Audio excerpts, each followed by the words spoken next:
Getting set for kickoff here in Baltimore, and the Ravens have made a big lineup change today. For more on that, we send it down to Chris Fisher.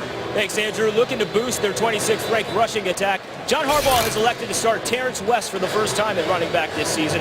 Justin Forsett, who's led the Ravens in each of the past 2 seasons in rushing yards, has been inactivated. First-round pick Ronnie Stanley will also be on that list. He'll miss today's game with a foot injury. And on the other side of the ball, outside linebacker Elvis Dumervil will see his first game action of the season, returning from off-season foot surgery. And Dumervil will see the field soon because Baltimore won the toss and they have elected to defer, so the Raiders will get the football first. Steve Tasker mentioned it. Justin Tucker this week named the Special Teams Player of the Month for September in the AFC. 9 for 9 on field goals so far this year, including the game-winning 54-yarder last week against the Jacksonville Jaguars. It was a treat in pregame as we watched both these kickers warm up. We got Sebastian Janikowski with his leg and Justin Tucker with his leg. Tucker was hitting from 65 yards both directions. It's going to be a treat if this game goes very close late in the game. A short kick. Jalen Richard comes up to make the catch. And Richard up across the 25-yard line and brought down at the 29-yard line. So that'll bring out Derek Carr. 5 touchdowns, 1 interception so far this season for the third-year man out of Fresno State. And he has been hot on the road. He's won 4 of his last 5 road starts. And this is going to be a game. Both these teams pride themselves on their physicality. Jack Del Rio spoke to us yesterday. There is going to be a physical confrontation that takes place tomorrow. Latavius Murray on first down, and the Ravens ready to stop the run. A gain of 1 on that play for Latavius Murray. Zachary Orr leading the charge. So we'll take a look at the Raiders' offensive line. Kelechi Osemele making his return to Baltimore. Played his first 4 years with the Ravens. And you just saw Latavius Murray. 3 rushing touchdowns this season for Murray. You know, and he's going to be featured a lot more today. Jack Del Rio and Bill Musgrave said they really believe they match up well against this Ravens defense that's been pretty stout all year against the run.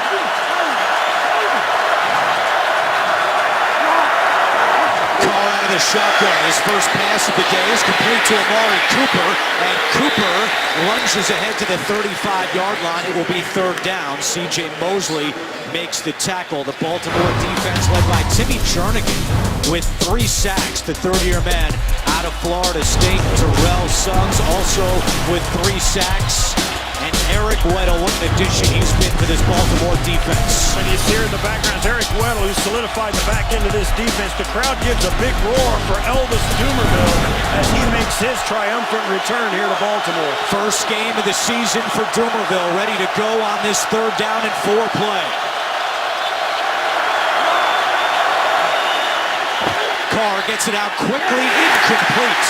Looking for Michael Crabtree, and the Ravens defense forces a 3-and-out. I think that's a little bit of nerves on Derek Carr's part. A quick throw. He threw it before Michael Crabtree was ready. He really wasn't under a lot of pressure, although Baltimore was coming with extra people. He had time to let Crabtree get out of that break. Just wasn't ready to make the catch. Marquette King, who had a 72-yard punt last week, the longest Raider punt in 5 years, boots this one away to Devin Hester Sr., who calls for a fair catch at the 18-yard line. Joe Flacco will lead the Baltimore offense out for its first possession. 3 touchdowns, 4 interceptions this season for Flacco, and last week 21 straight completions, a franchise record, 2nd longest streak within 1 game in NFL history. Mark Brunell and David Carr, Derek's older brother, had 22 in a row. As Chris Fisher reported, Terrence West starting at running back. Justin Forsett is inactive. Flacco to the air. And he completes this one to Mike Wallace for a Baltimore first down. All 11 of Wallace's receptions this year have gone for a first down. As we take a look at the Baltimore offensive line, they do have a change up front. Ronnie Stanley inactive at left tackle because of a foot injury, so James Hurst will start and West starting at running back. Yeah, West's last rushing touchdown, he was playing for Cleveland against this Baltimore team. And West decides to get a yard. This is a coach's decision for John Harbaugh, benching Justin Forsett. He's a healthy scratch, and he just has not run the ball well in the first 3 games. Well, they changed their philosophy running-wise, and they're into a little bit less of the wide zone runs, which Forsett is so good at it now. Look at this formation right here. They've got offensive linemen split out. And West takes it up the middle, and he is upended. There is a penalty flag down.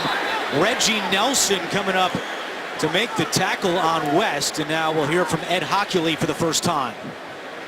Holding, offense, number 53. 10-yard penalty from the previous spot. Repeat second down. Yeah, you know they're trying. You know they're desperate to run the football when they run a formation with the split out.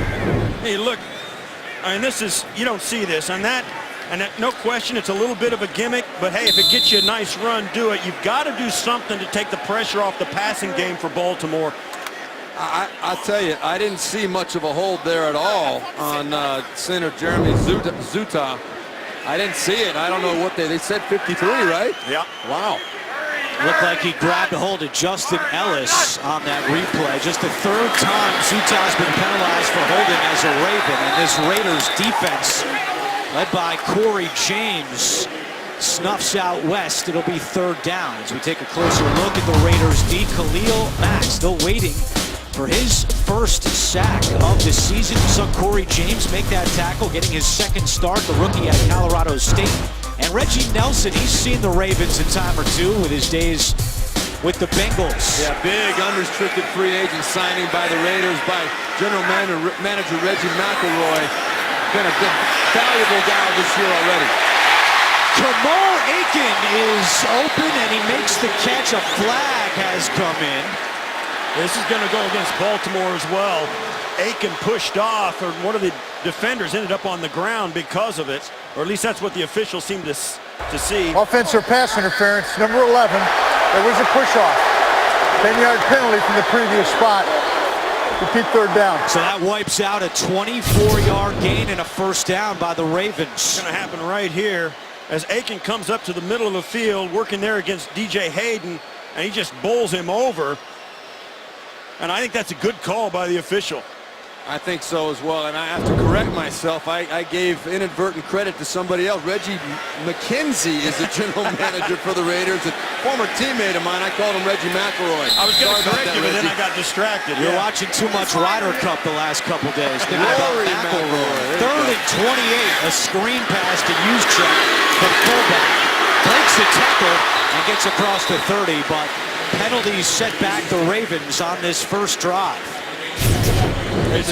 Go ahead, Steve. It says it's a shame. This is a little screen pass. Just Mark Trestman, offensive coordinator, wanting to get a big chunk of that yardage back, playing the field position game.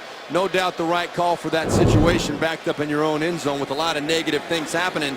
But right there, the Ravens were their own worst enemy. Several big plays called back due to not so smart penalties. Richard fields the punt from Cook. Dances his way across the 25 and down the sideline to the 31-yard line. 10:23 to go, opening quarter. Raiders going back on offense. We're scoreless in Baltimore. Be the first to know your team's news with the CBS Sports app. Get instant updates, expert analysis, highlights, and more. Download the CBS Sports app today. Raiders went 3 and out on their first drive. Derek Carr and the Raiders offense back out on the field. They'll have it 1st and 10 from the 31. Latavius Murray in at running back on 1st down. Carr to Cooper, makes the catch, and he is dragged down by Sharice Wright. Good tackle by the 6th-year corner out of USC. One of the fun things about our job is we get to speak to both coaching staffs and players at length before the game, and it was fun for us to hear the Raiders say, listen, we think our offensive line matches up with these guys. We can run the football on them. And then to hear the Ravens talk about their defense, say, we think they think they can run on us. We don't think they're going to be able to. And then to hear these guys talk the same about each other, they study each other at length. It's going to be fun to watch this running game. It's Murray on 2nd and 7, and again, Zachary Orr, who leads the team in tackles, brings down Murray. It will be 3rd down for the Raiders. Zachary Orr, quite a story so far. The undrafted man out of North Texas. Only first-year starter on the Ravens defense. One of the things that this Ravens defense is always known for is physical style of play year in and year out. They are very difficult to run on, but the Raiders will be committed to it today. 3rd and 4 right now. Dumerville back out on the field for the Ravens. Carr steps up, throws on the run, incomplete. Good coverage downfield by Jimmy Smith. And once again, the Baltimore defense forces a 3-and-out.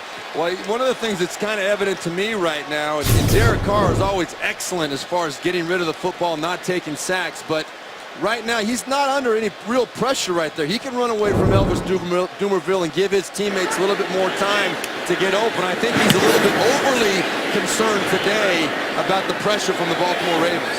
Hester lets this one bounce, and it bounces out of bounds inside the 10. Marquette King leads the NFL in punts inside the 10. There's another.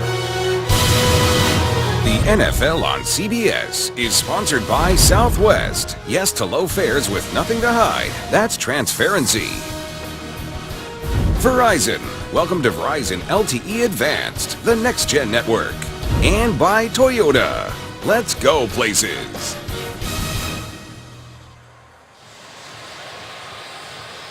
Back in Baltimore, and how about Marquette King, the Raiders punter, after that 55-yard boot at midfield, the Ray Lewis dance. On the Raven at midfield.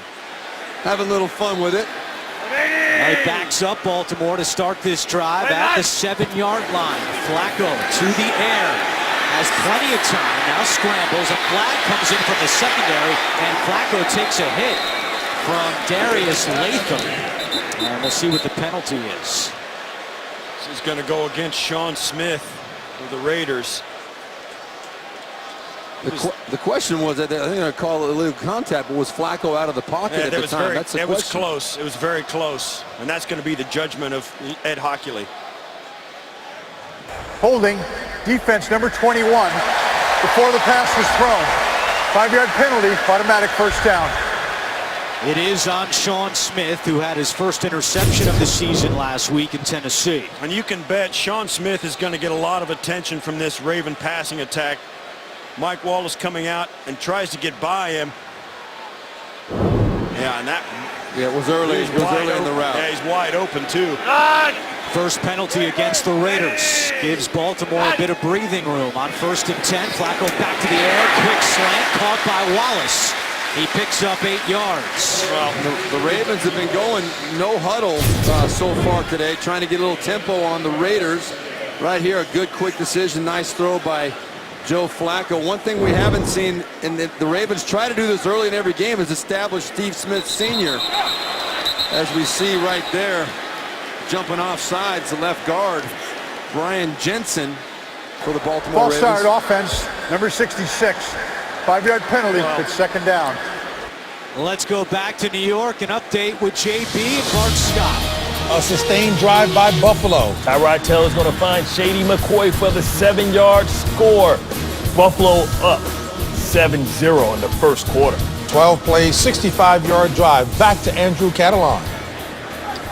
All right, JB, thank you. The Ravens came in with the 3rd fewest penalty yards in the NFL, but so far in this opening quarter, 3 penalties for 25 yards.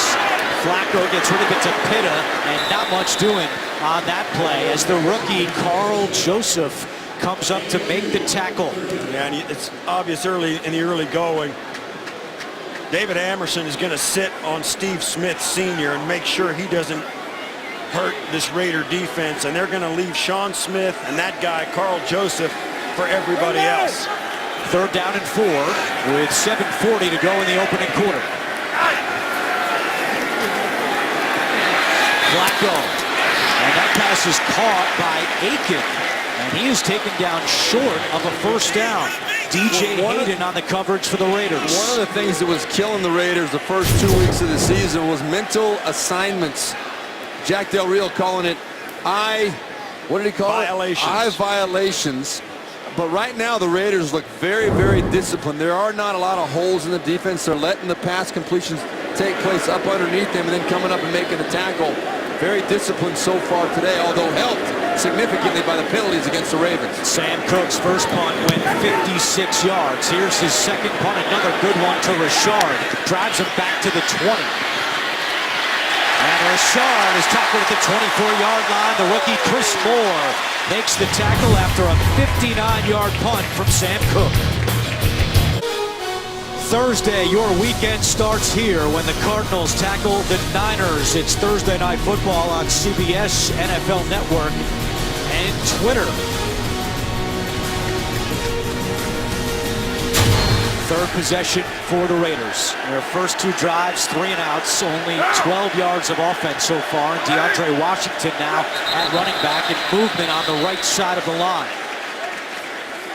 This is a false start against the Raiders. False start, offense, number 86. 5-yard penalty with first down. On the tight end, Lee Smith. We met with Raiders offensive coordinator Bill Musgrave each of the last 2 weeks, and his message to his team, we want to start fast. We want to give our defense the opportunity to play with a lead. We think that would help our defense, which really struggled the first 2 games. Well, last week, they did get out to a big lead against Tennessee. Defense played well. Musgrave telling us yesterday, imperative to get off to another fast start. They have not done that in their first 2 drives. It's Richard at running back now on 1st and 15. Carr to Seth Roberts. A flag is down. Roberts is tackled at the 25-yard line. Well, they're going to call Amari Cooper for some kind of a hold or illegal block on the outside, I believe. I don't know if I agree with that. It was a screen pass. Right at the line of scrimmage.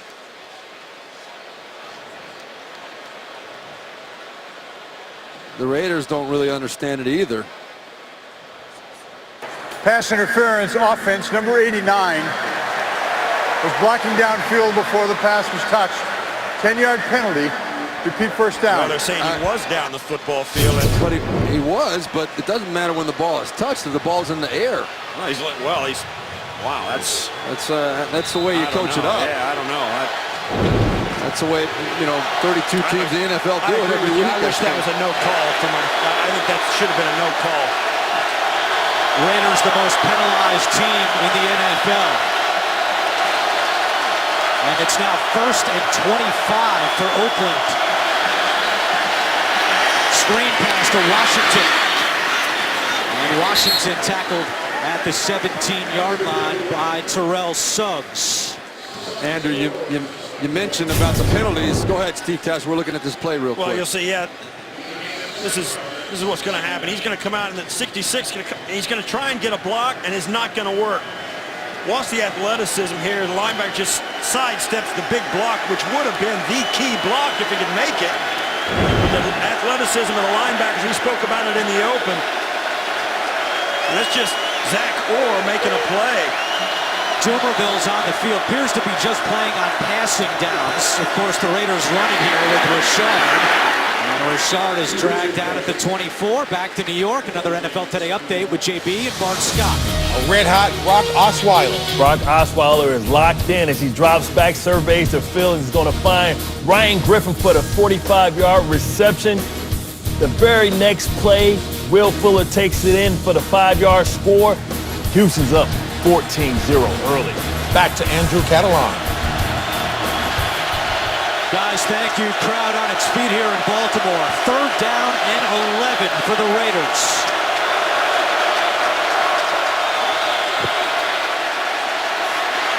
Carr steps up and fires complete for a first down. There is a penalty flag back at the line of scrimmage.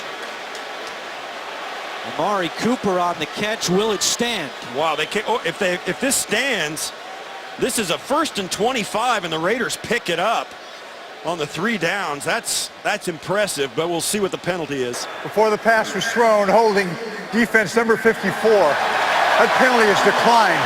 The play results in a first down. Well, you know you've arrived when the other team, we spoke to Terrell Suggs on Friday, and he acknowledged that Derek Carr is going to have some success against us. That's how good they are. The Ravens know how good this offense is. And if you look at the other end, once again, Zach Orr in the middle of it, just right before.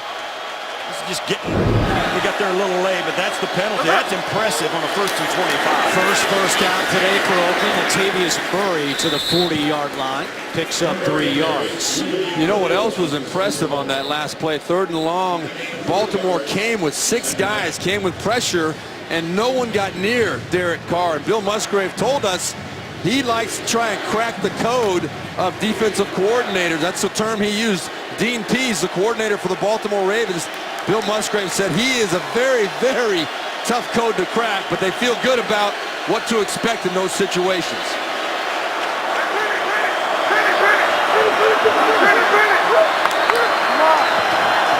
Carr with 5 on the play clock takes the snap, dumps it down to his tight end Walford, who is thrown down at the 45-yard line. And one of the interesting things about this is you see these good coaches that have success. One of the reasons they have success is they understand what their opponent does. Dean Pease is brilliant at understanding what rules the offensive linemen follow when they're trying to protect the quarterback, and then getting them to follow those rules and having it cost them a sack. Ravens opponents this season on 3rd and 1 are just 1 for 3. It's 3rd and 1 here for Oakland.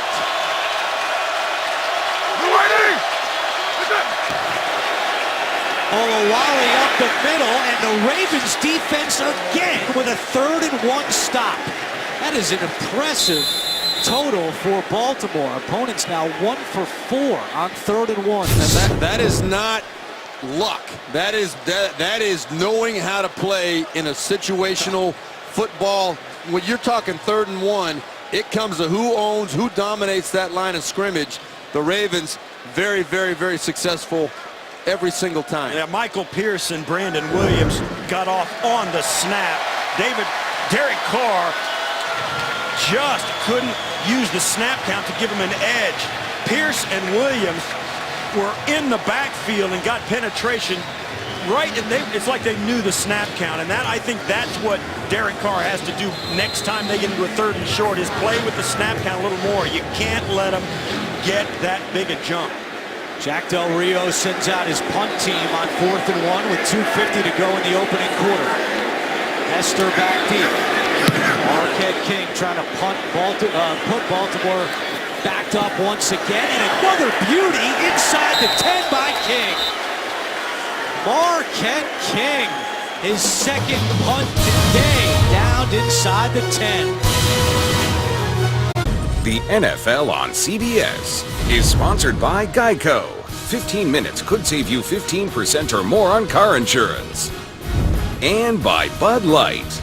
Beer with your team on it.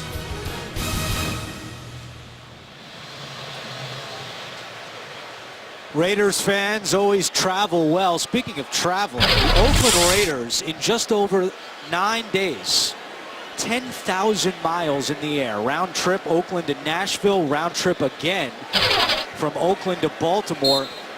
And so in 9 days, the Raiders have traveled more than 7 teams will travel the entire season. This is a Baltimore, an Oakland team that has a lot of travel this year, 2nd most in the league behind the Rams.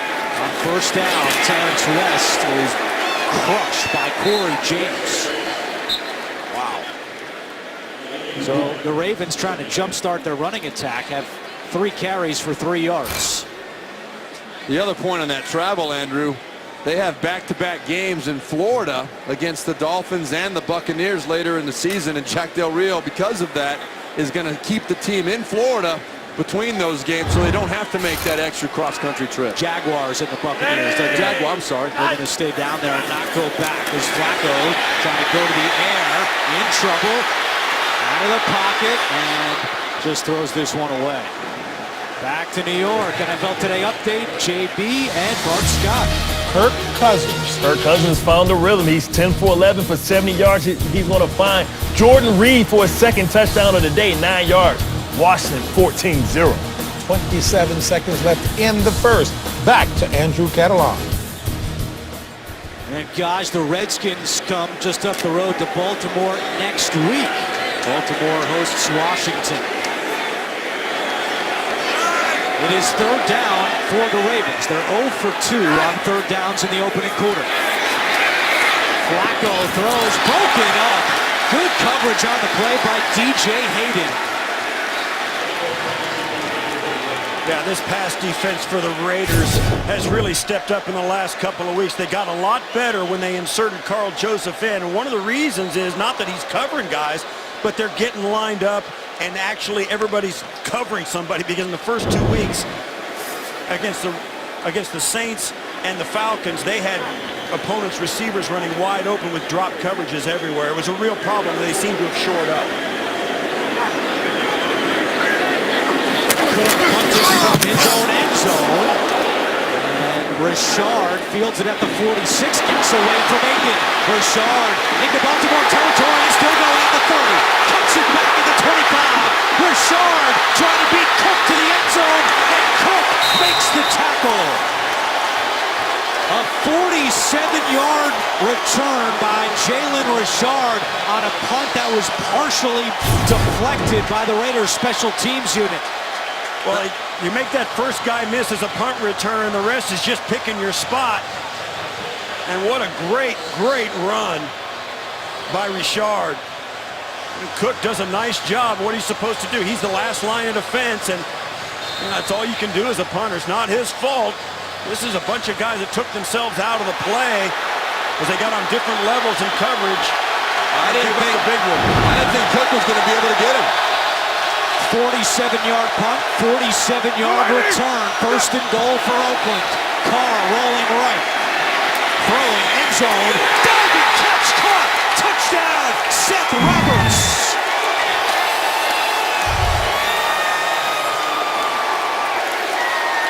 Third touchdown this season for Seth Roberts, and when Roberts catches a touchdown in his career, Oakland's 7-0. I like the first down call by Bill Musgrave, offensive coordinator. What a great ball by Derek Carr.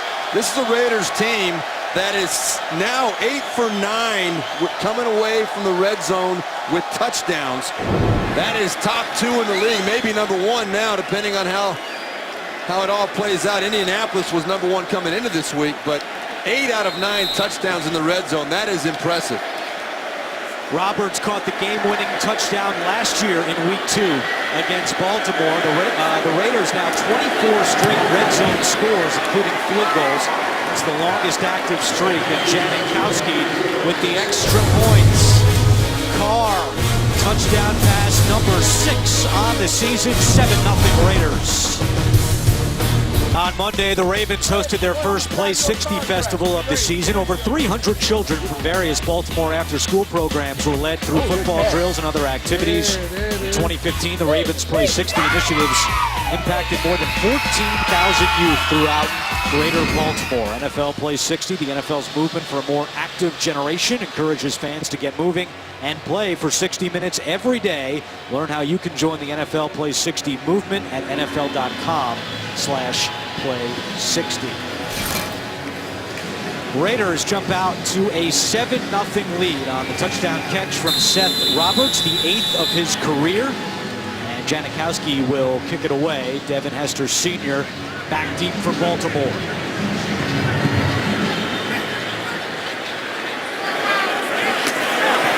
Hester from 8 yards deep will take this one out. And Hester still going. Devin Hester at the 40. Janikowski makes sure he goes out of bounds. Well, with the new rule, we haven't seen a lot of returners taking it out that deep in the end zone, but Hester is a different story. Well, the reason he's here is this ability right here, to pick his spot, run through the traffic.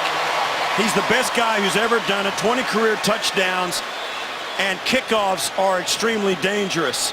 And as there's a, you just see the guy, his vision and his speed and his ability to keep his balance through that traffic is what has made him one of the, almost a historic figure in special teams lore. That ball was 8 yards deep in the end zone, too. He had no hesitation. Well, A 60-yard return for Hester. He's now over 7,000 yards in terms of kick return yards, the 12th man in NFL history to go over 7,000. Good field position for the Ravens, and they hand it off to Mike Wallace, trying to get to the outside. Good pursuit by Khalil Mack.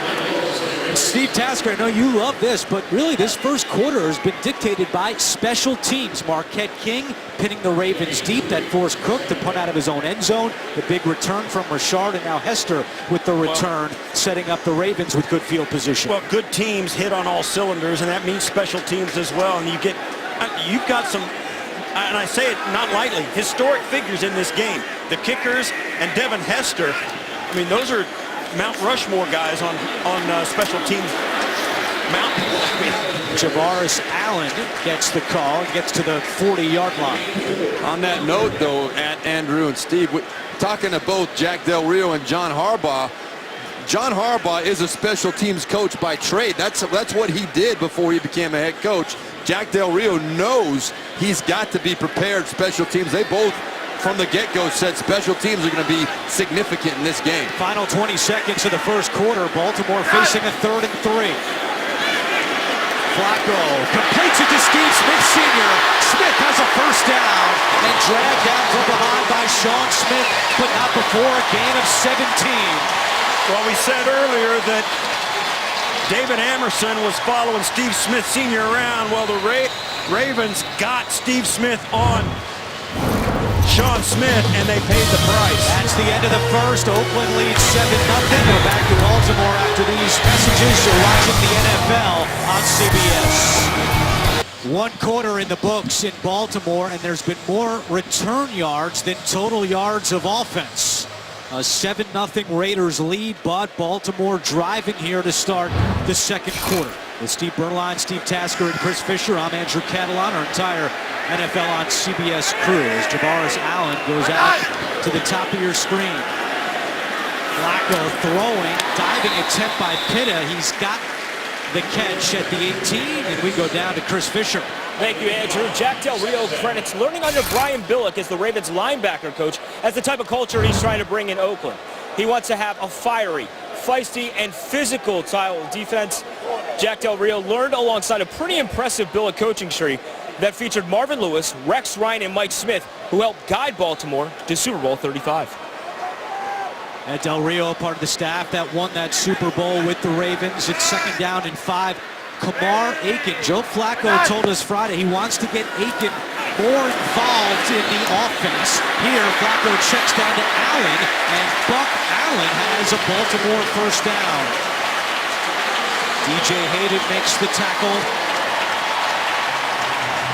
But Aiken with only 3 catches in the first 3 games. He was such a big part of this Ravens offense last year, so look for Flacco to get the ball to Aiken a little bit more today. Good job by Flacco right there, being patient, not trying to force the ball up the field. He knew it was 2nd down and 5.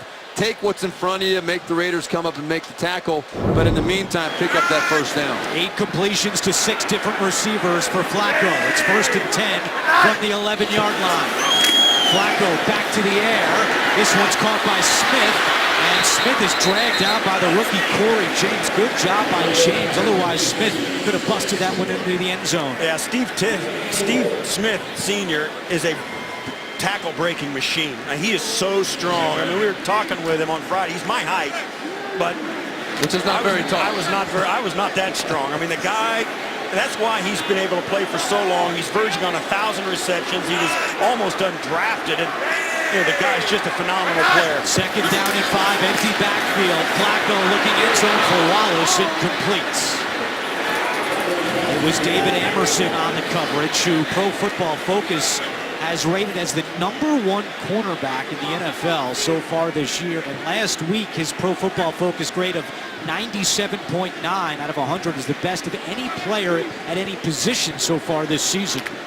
And I think at this point, given that guy's in the secondary for the Raiders, this is where their lack of ability to run the football really hurts the Ravens. Max Williams, 2nd-year tight end, lined up at the top of your screen on 3rd and 5. Flacco throwing end zone, incomplete, looking for Smith again, but there's a flag down at the line of scrimmage, and this is going to be a hold against the Ravens. Yeah, Khalil Mack almost got to Flacco, and I think that's who drew the holding penalty. Holding, offense number 74. The penalty is declined. Brings up 4th down. It's on the left tackle, James Hurst, who's starting today for the injured rookie, Ronnie Stanley. Watch, Khalil Mack right there is going to go up and under. Is he going to spin out? Oh, no, he just hits the edge. And he was Hurst just had him across the body and pulled him down. That's across an the easy face call, mask, yeah. too. You know, Jack Del Rio on Khalil Mack. We see a little confusion by the Ravens right now. They're missing somebody on the field. But Jack Del Rio told us that Khalil Mack, even though the numbers aren't there this year, he is impacting games. Right there's a great example. So Justin Tucker, who's made 16 field goals in a row, is 9 for 9 this year, is out to attempt a 24-yard field goal to put the Ravens on the board. And Tucker now 10 for 10. With 12:51 to go in the first half, we've got a 4-point game in Baltimore.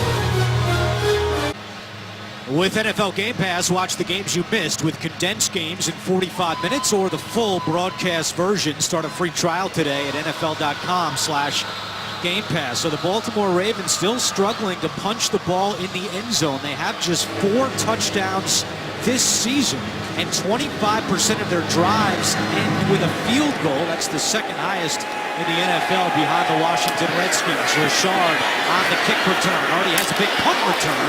He is crunched at the 18-yard line. We go back to New York. JB and Bart Scott.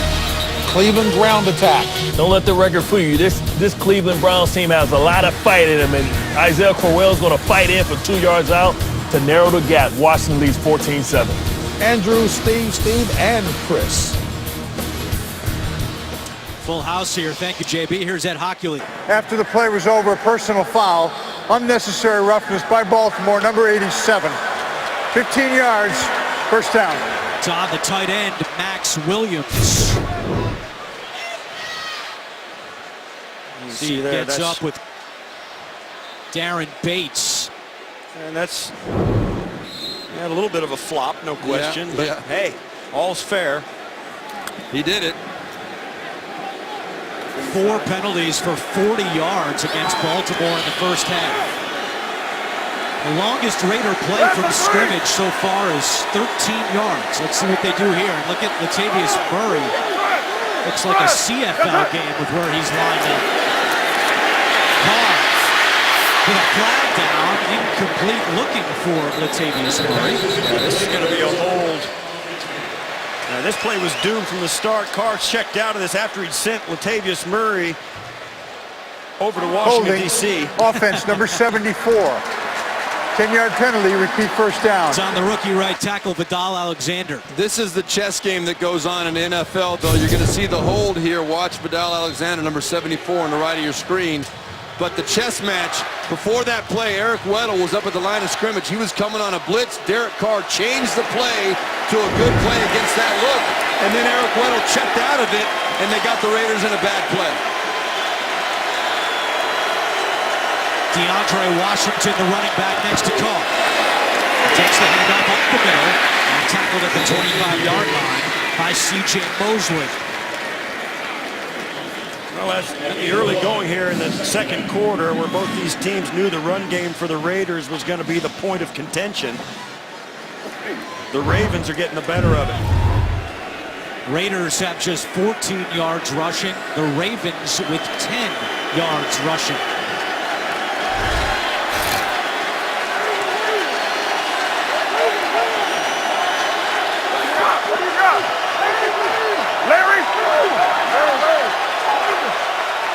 Dumerville on the field for Baltimore on this 2nd and 19. Carr to DeAndre Washington. And he's wrapped up by Zachary Orr. Eric Weddle had something really interesting to say about Derek Carr. He said he can be so frustrating because he takes what the defense gives him. Weddle said that any quarterback in the NFL can find their first option. But what do they do when that first option's not there? Carr is really starting to establish himself as a great decision maker in just his 3rd year. Let's see what he decides to do here on 3rd and 19.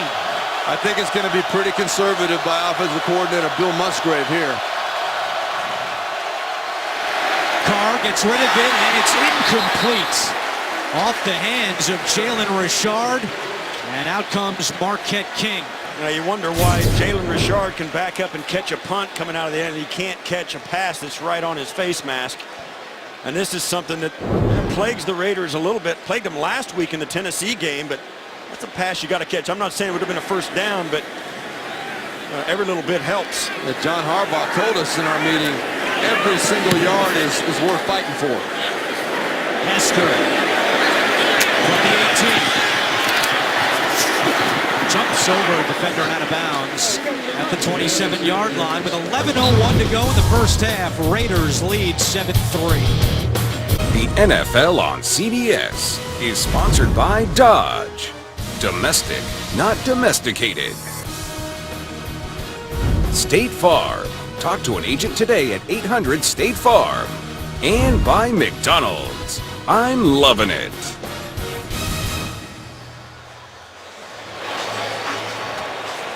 Back in Baltimore, Derek Carr and the Raiders offense with their third 3-and-out of the half. That matches their total for the first 3 games of the season. Oakland with just 56 yards of offense so far in this game. Baltimore with first down and 10. The handoff to Terrence West. And he's got some room on the right side. Terrence West finally dragged down at the 47 after a gain of 20. Well blocked up front right off the right side. Going to come right through here. That's a great job up front by the offensive line. Rick Wagner, the right tackle, accepting the rush and pushing it high and outside, so West had a nice lane to run and bounce it out. Longest play by either team today.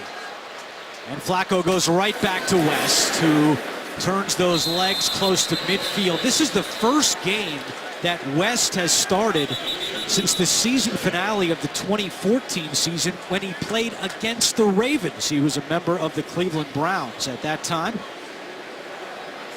5 carries, 26 yards for Terrence West. Again, if you're just joining us, Justin Forsett inactive today. A healthy scratch by John Harbaugh as he tries to jumpstart this rushing offense that is 26th in the NFL. There is Forsett watching from the sideline. Flacco quick pass to Aiken. And Aiken cannot get away from Corey James. The 6th round pick out of Colorado State continues to impress for Jack Del Rio's defense. You're going to see Corey James right at the right-hand side of your screen. Just beats the blockers out there. Number 71, Ricky Wagner, the right tackle for Baltimore, was assigned to get that block, but Corey James sniffed it out, and his athletic ability to get there and close that gap, pretty impressive. Puts Baltimore in a 3rd and long. It's 3rd down at 9. Flacco, incomplete. Fans looking for a flag, and they get it. It looked like Malcolm Smith may have held Dennis Pitta over the middle. And Malcolm Smith coming over from Seattle. He started some of the time in Seattle. He's a full-time starter here in Oakland. Pass interference, defense, number 53. The ball is placed at the spot of the foul. Automatic first down. And that's a crusher of a penalty for the Raiders defense. You get him in with 3rd and 10. Right there. Whoop, back behind it. And that's, at the end, it was fine. Earlier before that was not fine. Gives Baltimore a first down. A flea flicker. Flacco trying to go deep, instead underneath to Smith, and it's incomplete. And Flacco took a huge hit right on that play from Khalil Mack. Very fortunate not to be hurt. Watch right here at the top of the screen. Khalil Mack comes in, and he gets around the edge, comes up inside, and the hit he puts on Flacco right there with a full head of steam. Your big quarterback, he's big and strong, but he can't take many hits like that. And he felt the pressure as well, and that's why he didn't step into that throw.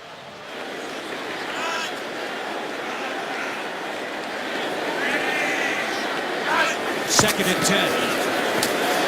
Flacco to the rookie Chris Moore. And we go back to New York, an NFL Today update. JP and Mark Scott. Terrell Pryor says, just play me. In the words of Clubber Lane, Cleveland's got a lot of more fight, that is, as Cody Kessler finds Terrell Pryor for the 9-yard score. Cleveland 14 unanswered, all knotted up. Back to Andrew Catalon. All right, a good one. Not too far away from here in Baltimore as we have 8:30 to go in the first half. It's 3rd and 4 for the Ravens. They're 1 for 5 on 3rd downs today. And Javaris Allen cannot bring that in, but a penalty flag is down close to midfield. The Ravens cannot block Khalil Mack. That's what's going on right now. He got held. Holding. Offense number 74. 10-yard penalty. Repeat 3rd down. They're going to take the penalty because that'd be within the very edge of Justin Tucker's range. Another one on James Hurst.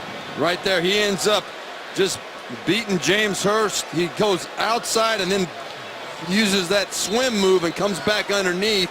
And Hurst is just overmatched right now. He is having a big problem. You even had help inside from Ryan Jensen, but Khalil Mack strong enough to rip right through it. The Raiders accept the penalty, making it 3rd down and 14.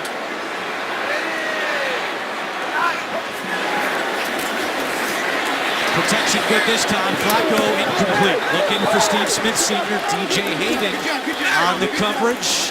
And John Harbaugh sends out his punt unit.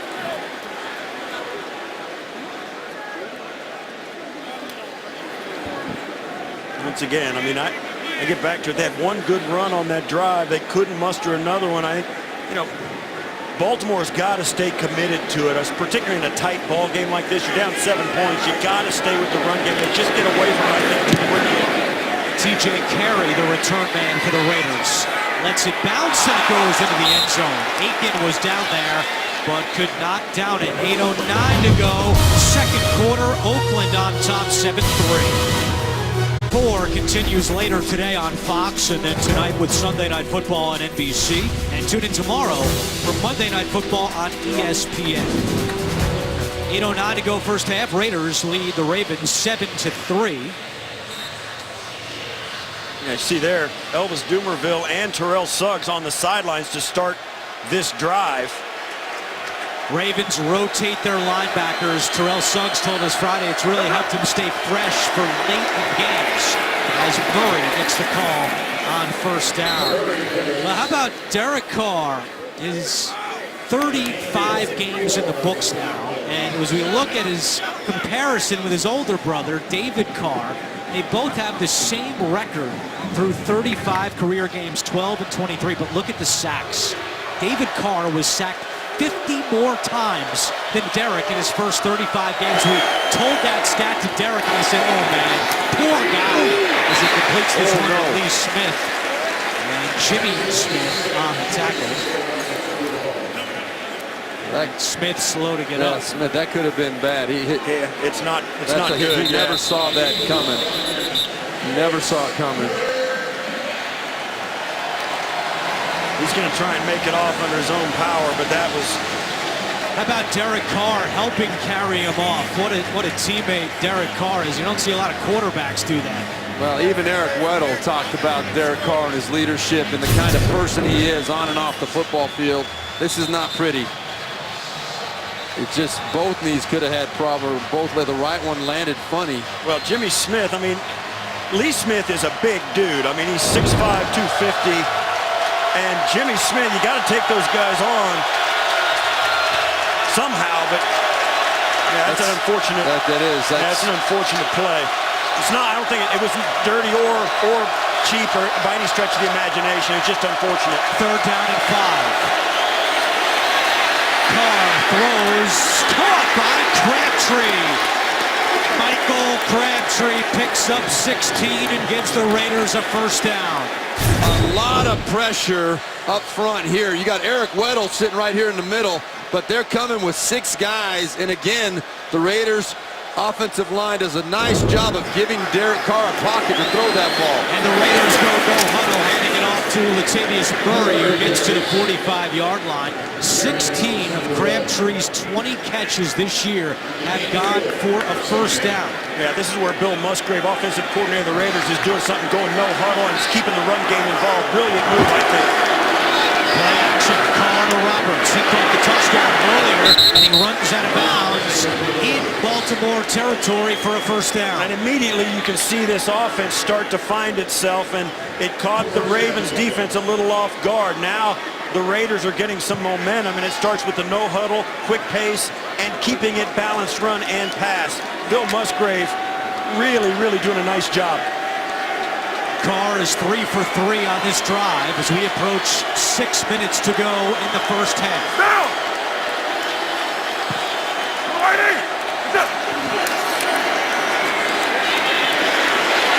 Carr, plenty of time, dumps it down to Murray, and Albert McClellan makes the tackle. C.J. Mosley helps him out. But good protection by this Raiders offensive line. And Carr said that they get mad when he gets a fingernail dirty. They like protecting him so much. Well, you talked about Eric Weddle earlier making the comments about how Derek Carr goes through his progressions. Right there, great example of understanding the situation. First down, he wanted to go down the field. It wasn't there. He came off, had a nice, simple completion for a 4-yard gain. That's smart football from Derek Carr. Richard, bottom of your screen, has great speed matched up with the linebacker Mosley. Carr to Cooper, and Amari Cooper has a first down. Some Coop chants from the Raider fans here in Baltimore. An 11-yard pickup. Jimmy Smith makes the tackle. Yeah, and I think this is a function of the pace the Raiders are deciding to go to. They're not hurrying, but they are going no huddle. And when you can get Amari Cooper one-on-one on a crossing route, it's tough to defend that, particularly with his great speed and Carr's ability to put it right on the money. It's an easy completion. It turns into a first down. Carr is 5 for 5 on the drive for 39 yards. Pitches this one to Washington. Washington breaks some tackles. Washington down the sideline, and finally inside the 10. It was Lardarius Webb able to take him down. Not before a gain of 28. It's first and goal, Oakland. Well, Zadarius Smith had a shot at him in the backfield. You'll see number 90 right there. Slip the tackle. DeAndre Washington, the 5th-round draft choice. Big run for the Raiders. And again, no huddle. They race to the line on first and goal. Carr, lob to the end zone. Caught! Touchdown, Michael Crabtree. What a drive by the Oakland Raiders. That is a great throw by Derek Carr. Great play call, great drive, great throw. Michael Crabtree and Derek Carr on the same page. You saw the cornerback right there sitting on the outside. It was a very difficult, in my opinion, a very difficult decision to throw that ball because the corner had position, but Derek Carr knew Michael Crabtree would win to that back pylon. That was Sharice Wright, the corner. Second touchdown of the season for Crabtree, second of the game for Derek Carr. And here's Janikowski for the extra point. On that drive, Derek Carr 6 for 6 for 44 yards. They ran some no huddle, gave the Ravens a lot of trouble. Crabtree gives Oakland a 14-3 lead.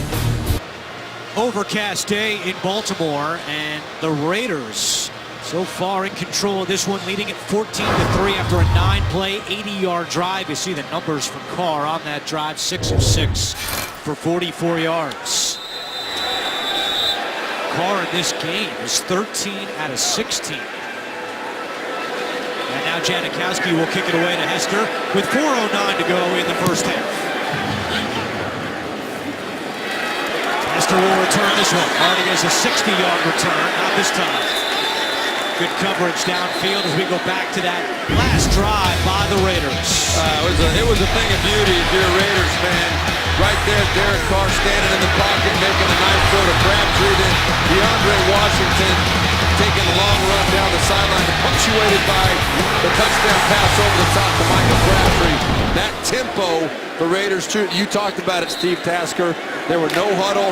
They were dictating to the Baltimore Ravens defense and really got some rhythm going on that drive. First 5 drives, Raiders had 56 yards. That drive went for 80. Now it's Flacco's turn on 1st and 10. Pressure coming, and he gets rid of it. It was Bruce Irvin. And if Flacco didn't throw that one, Irvin would have sent him to the turf. Let's go down to Chris Fisher.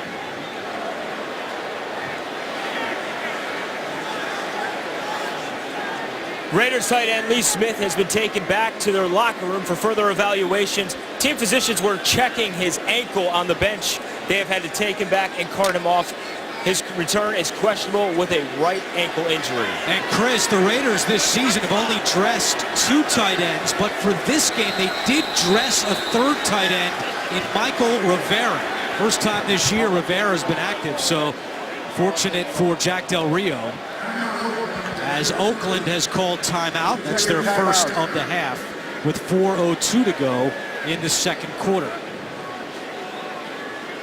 Tomorrow on CBS, the Geniuses are back. Don't miss the 2-hour season premiere of the hit drama Scorpion.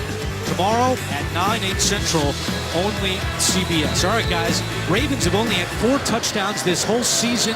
Again, their offense is held in check. What does Baltimore need to do to jumpstart this offense? Well, this offense has struggled, as you said, Andrew, not only scoring touchdowns, just in general finding the rhythm. And you could sense the frustration in Joe Flacco when we talked to him on Friday. But they believe they're a good offense. They believe they're going to get it going. Right now would be a good time to get it started. They just have not found any rhythm yet. Flacco, that pass caught by Smith. And Steve Smith Sr. is tripped up close to the 20-yard line. Malcolm Smith helps make the tackle. You can say what you want about this offense, but Joe Flacco is, you can say, what, top flight quarterback, elite quarterback, Super Bowl winning quarterback, certainly, but they've got to give him some help. Right now, he drops back far too much. He throws the football far too much. His weapons outside, they just don't give their offense enough flexibility. And without a running game, they're going to continue to have to throw the football more than they should. And this defense, because of that, can say that they're predictable. Ravens 1 for 6 on 3rd downs. Flacco up his back foot down the sideline, broken up. Sean Smith on the coverage for the Raiders. And what happens also, Steve, Tasker, Andrew, that when a team knows you're one-dimensional, you're throwing the football, your quarterback takes a beating, as Joe Flacco did on this play as well. A nice play by Sean Smith going up for that ball, but Joe Flacco pressure immediately in his face, and he's getting taken down on almost every play. That was Bruce Irvin on that one. TJ Carey from his own 24-yard line. Carey ahead of Steve across the 40 into the 43 with 3:05 to go in the second quarter. Coming up on the Verizon Halftime Report, join JB, Tony, Bart, Boomer, and Coach Cower for all the latest NFL scores and highlights, as well as a preview of Thursday Night Football on CBS, the NFL Network. It's all coming up on the Verizon Halftime Report. You talk about being one-dimensional, Steve Tasker, for the Ravens offensively. Joe Flacco has thrown 20 passes in his first half. They've only run the ball 7 times, including one by Mike Wallace. Raiders get the ball back. They have 2 timeouts and good field position to start this drive. Carr, quick pass to Crabtree, taken down from behind by Lardarius Webb. That's the 3rd catch for Crabtree. He has at least 3 catches in 21 consecutive games. Yeah, now the Raiders, for whatever reason, they kind of go into a muddle huddle where they do huddle up, and they take the pace that they had on that last drive off the table, huddle up, and settle in for a little bit of a 4-minute type offense. Now! Washington at running back. Trying the right side, nowhere to go. Timmy Jernigan. Good job of containing the running back, Washington. And Brent Urban comes over to make the tackle as we approach the 2-minute warning. It seems as though the Raiders are perfectly content to let the 2-minute warning arrive. It will be third down when we come back. 2-minute warning, first half in Baltimore. Raiders lead 14-3. Joe Flacco hoping to get the ball back on offense before halftime. He needs his defense to come up with a stop. Elvis Dumervil, playing in his first game of the year after off-season foot surgery, is on the field for this third down and 6.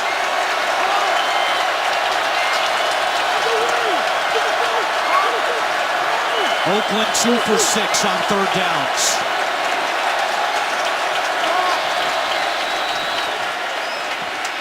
Carr, good protection. Now steps up, he's going to run it himself, dives head first, and a penalty flag comes in from behind the play. And this is going to be a hold against the Raiders. Terrell Suggs was held by Donald Penn.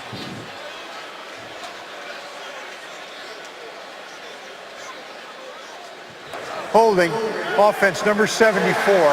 10-yard penalty, repeat third down. They actually called on Alexander, the right tackle. Penn was mixing it up with Suggs in the backfield. One of the things about this Raider offensive line, they are big, they're very big, and they're very physical, but they aren't that athletic. And when you get holding penalties, a lot of times there, as you see, Alexander just kind of latches on to Dumervil. They get caught reaching, and that's when the holding penalties happen. Tough matchup for the rookie Alexander, making his first NFL start against Dumervil. It's now 3rd and 16.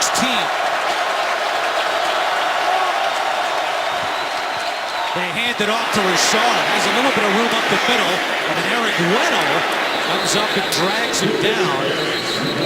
And John Harbaugh calls timeout, his first, with 1:43 to go, so the Ravens will get the ball back before halftime. Well, there's no secret here. The Raiders just want to get a big chunk of it back, force the Ravens to use that timeout as John Harbaugh just did. There's no way they thought they were going to get a first down with a running play there, but that's the design of the play and the strategy involved here in the last 2 minutes. Force them to use a timeout and then punt the football deep. I want to go back to the previous play, the third down run by Derek Carr. And this is not something Jack Del Rio wants to see. His starting quarterback, the guy he's counting on to be there for 16 games, diving head first for a first down. I know people respect it, teammates respect it, but you got to know the situation. You know, I don't mind fighting for the extra yards, but you don't want to take that kind of a hit at the end of a play. Yeah, I get that, Steve Berline, but I think, hey, in that situation, that's exactly the spot you want him to try and get that first down. At the end of the half, give yourself a chance to maybe really put this game on ice here even late in the first half by going up more. But that's the kind, I get what you're saying, but he did the right thing, I think, in that situation. You got to get that first down. I've been in a lot of quarterback rooms, and I know what Bill Musgrave is going to tell them when they're looking at that film. Hey, we love the effort, we love the passion, don't take that hit. Marquette King averaging 51 yards per punt in the first half. A high punt here. Hester calls for a fair catch at the 11. So the Ravens will get the ball back with 2 timeouts and 1:37 on the clock. Don't forget, coming up on the Verizon halftime report, JB, Tony, Bart, Boomer, and Coach Bill Cowher of all the latest NFL scores and highlights, as well as a preview of Thursday Night Football on CBS and the NFL Network. It's all coming up on the Verizon halftime report. As you look at the possession chart for the Ravens, not pretty. 5 punts and a field goal. Let's see what they can do here. And that one is incomplete. It was in Perriman's hands, and then Sean Smith knocked it out. You know, we talked about the number of passes the Ravens team is throwing. Right now, already 21 passes for Joe Flacco. He's gone this 18 consecutive games with at least 30 passes. That's the longest streak in the NFL, and one that Joe Flacco would love to end very quickly if he could find a way. Doesn't look that way with 21 already. Back to the air, caught by Steve Smith Sr. trying to get out of bounds. He can't. And the clock continues to tick. This is a situation where the Raiders could use a timeout. John Harbaugh's got his hands in his pocket. He's not going to call a timeout now. And that's the right move. Now, Jack Del Rio, he may do it. He does not. 3rd and 7. That one's caught by Perriman. And he's got a Baltimore first down. Yeah, now John Harbaugh's back in the mix. He calls a quick timeout after the first down. And how quickly things change. Well, he knows how important it is to get some kind of momentum going into the break. A nice throw and catch right there from Joe Flacco to Brashad Perriman. John Harbaugh knows we got to get at least a field goal out of this drive to go in feeling good about things. Ravens do get the ball to start the second half, and as Steve Tasker mentioned off the top of our broadcast, they have an excellent kicker in Justin Tucker. His long this year is 54. You should take a look at the last 10 pass attempts for Flacco. 5 out of 10 for just 26 yards. Again, the Ravens struggling to get big chunk plays down the field. Good pass again to Perriman. He cannot get out of bounds. Good tackle by David Amerson. This continues to tip. As this game winds down in this first half with Amerson standing there, you've got a kicker on the sidelines in Justin Tucker, who was kicking it from 65 in the pregame. Flacco, the use checks, got some room into Oakland territory and smacked down at the 45-yard line. A first down for Baltimore. Well, I'll tell you what, Joe Flacco took a shot again. Look at the move Khalil Mack off the right side of your screen puts on. You can't really see it there. He threw a spin move at Ricky Walker, the right tackle, and then drilled Joe. Watch right here. See that spin move? You can't really coach that, Steve Tasker. I mean, that was a heck of a move. Joe Flacco's getting sick of seeing number 52. Yeah, guys like you and me can't even dream of that move, let alone draw it up. That's why the guy had 15 sacks last year, and that's why teams have spent a lot of time making sure he's not able to be one-on-one with anybody. And that's why Joe Flacco is an elite quarterback, too. He stood in there and delivered a strike under that kind of pressure. Baltimore called its final timeout, so no timeouts left for the Ravens. They have it 1st and 10 with 37 seconds to go. Flacco with time over the middle, caught by Smith. Inside the 30, spinning his way to the 25. Remember, no timeouts. Ravens have to hustle to the line. They got plenty of time here. They're in field goal range already. And Flacco will spike it with 18 seconds left. Now that gives them enough time for a couple of shots at the end zone if they so desire. And even right now on this second down play after the spike, they even have a chance really to use the middle of the field if they want to really go for one and try and get a broken tackle like they did right here. They could do this play again if they want and give Steve Smith a chance to break a tackle and get in the end zone. That was the Raiders of old on defense there, to a breakdown. They had a complete breakdown on a zone coverage. That was the 5th catch for Smith. He's got 49 yards. Pressure coming from Urban. Flacco looking end zone, and it's incomplete. Nearly intercepted by the rookie Joseph. Dangerous throw by Joe Flacco right there. He actually had Steve Smith outside behind the cornerback Amerson on that one. That would have been a safer throw, I think. The safety obviously right there had a chance to make the play. Carl Joseph didn't come down with it, but that was a dangerous shot at the end zone by Joe Flacco. You can see Jihad Ward making sure Flacco's not comfortable. He's taking a lot of shots today, especially on this drive. And remember, now he's only 9 months out from ACL surgery. Ravens cannot use the middle of the field here, or they'll risk not getting Tucker on the field for a field goal. Flacco again looking end zone for Wallace, incomplete. And once again, Bruce Irvin was in the backfield. And now Justin Tucker will come out with 8 seconds to go. Well, this truly was, I think, Joe Flacco just saying, you know what? I don't want something. We're having trouble blocking them up front. I don't want to take a sack, have something bad happen that didn't get the coverage they wanted. He just said, I'm throwing it away and said, bring in our all-world kicker out here. He's made 17 in a row. This one is from 43 yards.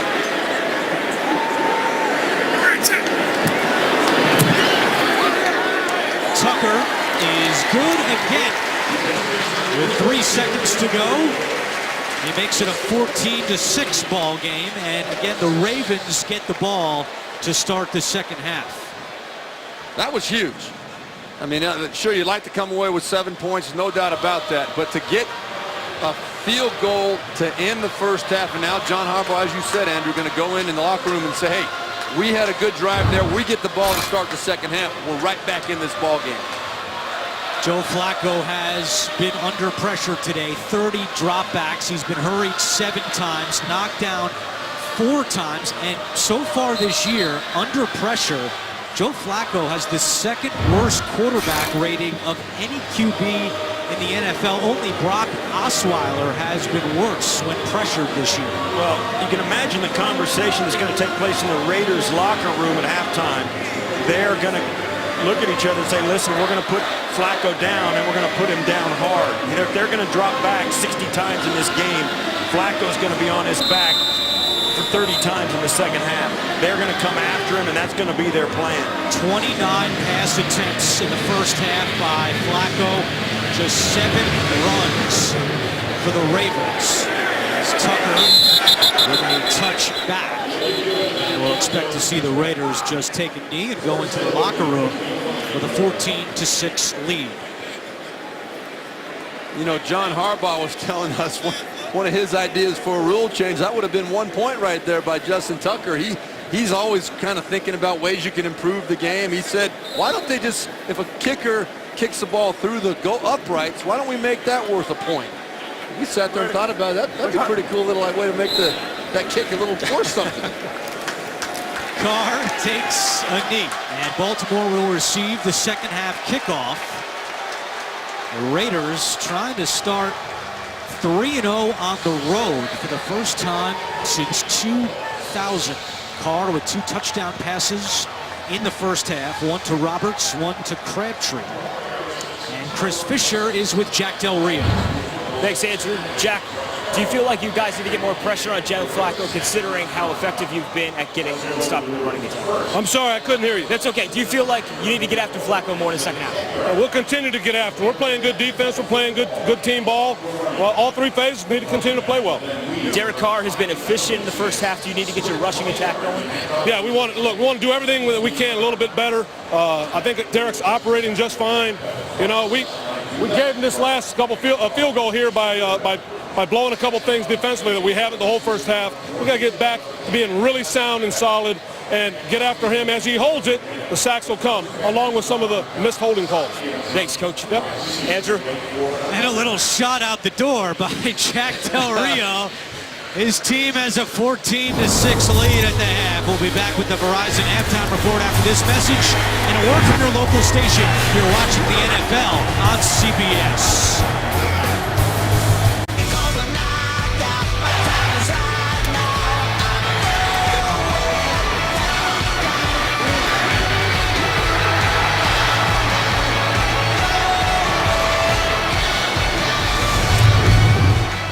One half in the books in Baltimore, and the Raiders have a 14-6 lead on the Ravens. Let's take a look at the first half highlight presented by DirecTV. Derek Carr hooking up with Michael Crabtree for his 2nd touchdown of the half.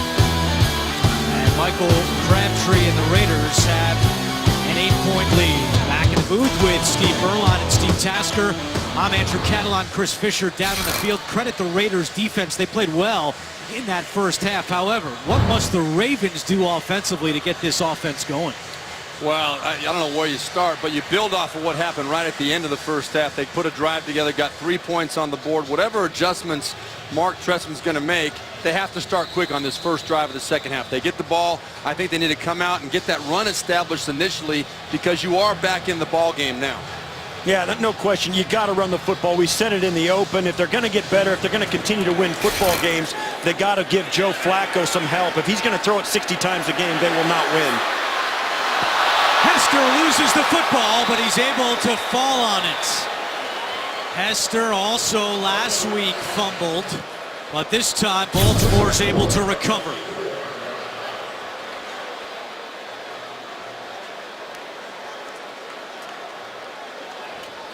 It was T.J. Carey who forced the fumble, but Baltimore will get the ball at the 24-yard line. First down and 10 with Terrence West in the backfield. 5 carries, 26 yards in the first half for West. And he gets a yard here on his first carry of the second half. Bruce Irvin on the tackle. Well, you see him come right out and try and establish the run initially here. It's not what they were looking for, 1 yard. The Raiders real stout at that line of scrimmage, and a nice tackle preventing any kind of room for West to get up inside.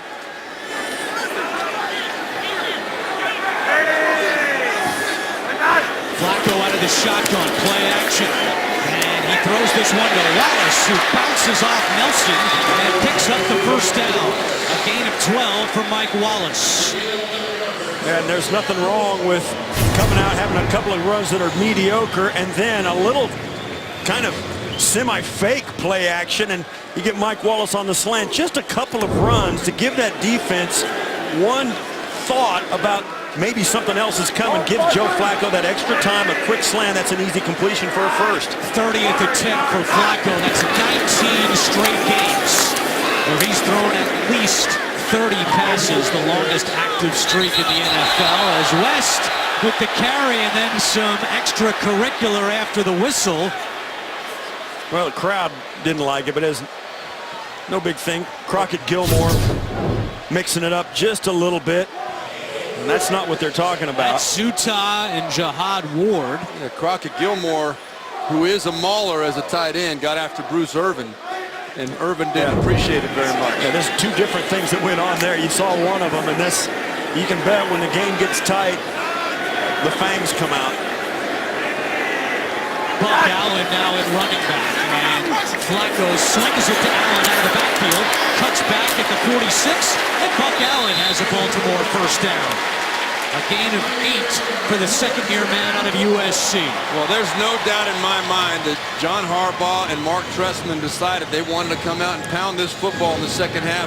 That run right on the first down run before that last play, that was a good physical run, and Gilmore and everybody else up front, they're trying to make a statement to the Raiders. We're bringing it this second half. Yeah, they're making a statement because I'm sure John Harbaugh made a statement to them at halftime. From midfield, they hand it off to West. West to the 45, and West with a flag coming in late takes it right to the chains at the 40. Let's see what the penalty is. Holding, offense number 53. 10-yard penalty from the spot of the foul. Repeat first down. Well, we heard Jack Del Rio as Chris Fisher interviewed him after halftime, just before halftime. And he knew, he just said, listen, they're missing a lot of holding calls. We see one here on the first drive of the second half. You can bet Jack Del Rio let him know he didn't like what was going on. How about Jeremy Zuttah, the center? In his Ravens career, he had been penalized for holding twice. Today, he's been penalized for holding 2 times against the Raiders. First and 16, Flacco to Perriman. Perriman trying to push forward to the 45, and a good job defensively by the Raiders. You know, we're going to see this, obviously, too, in the passing game here in the second half. We've talked about how much they threw it in the first half. I don't mean a broken record, but now you're going to run out of quick drop-back throws for Joe Flacco to make. Sooner or later, he's going to have to drop back, and the Raiders are going to get that pass rush going again. Now, the running game has been prevalent here, but now with the holding penalty, once again, they're forced to have Flacco drop back and hold the ball in the pocket. 10 run plays, 32 pass attempts by the Ravens. They go back to the air. Flacco is chased, and Flacco just throws it away. The pressure came from Danico Autry, and it will be 3rd and long for the Ravens. That's exactly why it is so important for the Ravens to stay in positive down and distance situations. They're having a lot of problems back, blocking the Raiders front 7 when they're in obvious passing situations. They can't do it right now. So Joe Flacco lucky to get rid of that football. Baltimore 2 for 9 on 3rd downs in this game. 3rd and 15 from their own 45. Flacco to midfield, and Baltimore with Juszczyk making the catch is short of a first down, and out comes the punter, Sam Cook. When you can get pressure with 4 guys defensively, your offense is in trouble. And right now, that's where the Baltimore offense is. TJ Carey back deep, awaiting the punt from Cook. Carey drifting to his right, calls for a fair catch. Aiken nearly ran into it. And now there is a flag down. No reason for Kamar Aiken to do that.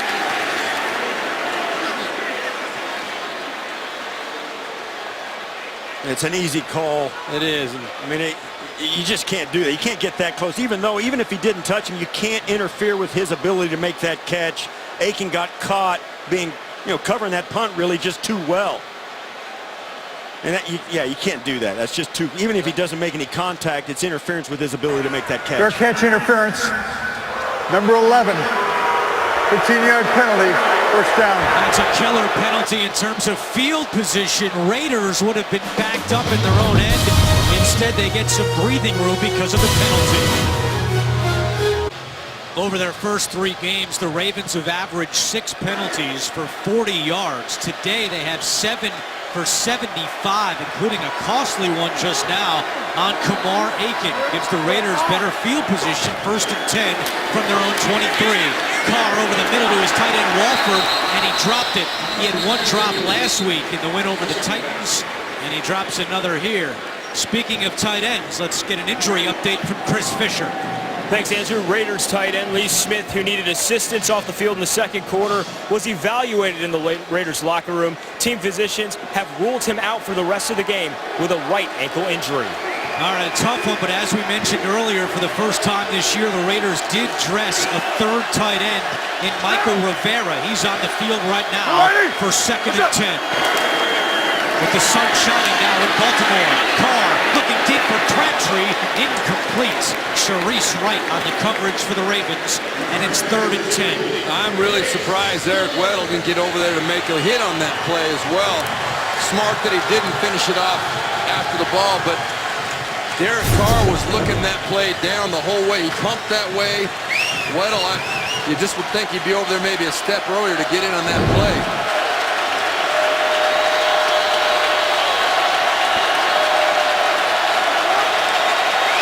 Oakland 2 for 7 on 3rd downs. Penalty is down, and the play is stopped. And that's a false start against the Raiders. False start offense, number 74. 5-yard penalty. It's 3rd down. A tough day continues for the rookie right tackle Vidal Alexander, starting today for the first time in his NFL career because of a calf injury to Menelik Watson. Well, it's the first time all day that this crowd has been a factor. It's hard to hear the snap count, and the Ravens were bringing some pressure, and Alexander just couldn't keep himself from flinching.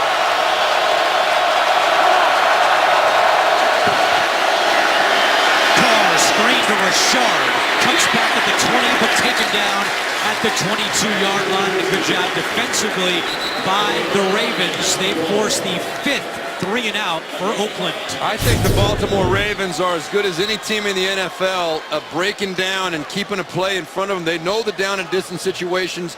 You see guys just break down. A lot of purple shirts getting to that ball. You seldom see them miss tackles or see open lanes for these running backs to shoot through.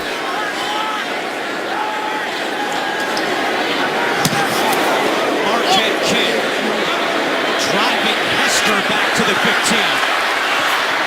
Hester to the 25.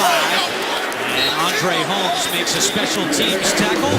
Baltimore going back on offense when we return to Charm City. NFL on CBS is sponsored by Southwest. Yes to low fares with nothing to hide. That's transparency. Domino's. Order online at Domino's.com. And by the new 2017 Acura MDX Precision Crafted Performance.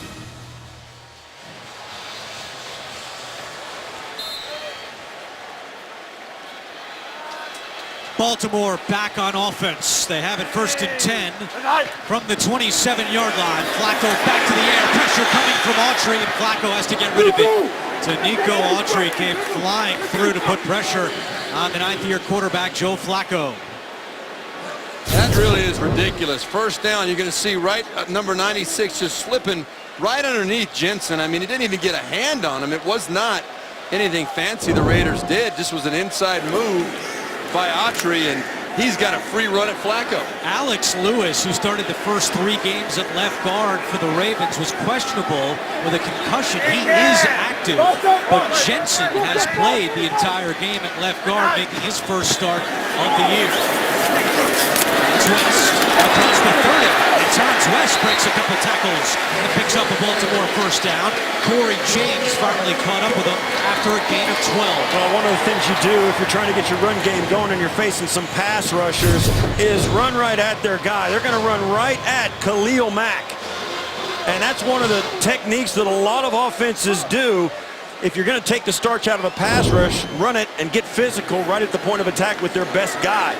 Khalil Mack kind of felt the point of the spear on that one, and they got a good gain out of it.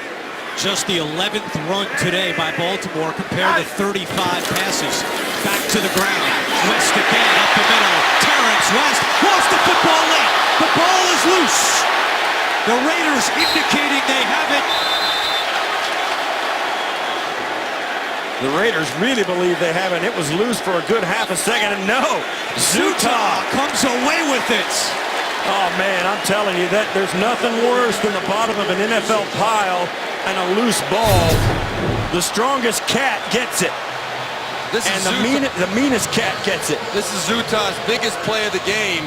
He's been ridiculed or caught a couple of times with the holding penalties, but to get on top of this ball, how many Raiders had a shot at getting this ball? You see a lot of white shirts in there, but Zutah comes out with it. Absolutely huge for the Ravens. Corey James forced the fumble, but Zutah recovers, and it's first down for the Ravens. Play action. Flacco was looking deep, checks it down to Allen. A flag comes in from the secondary. It's down at the 33.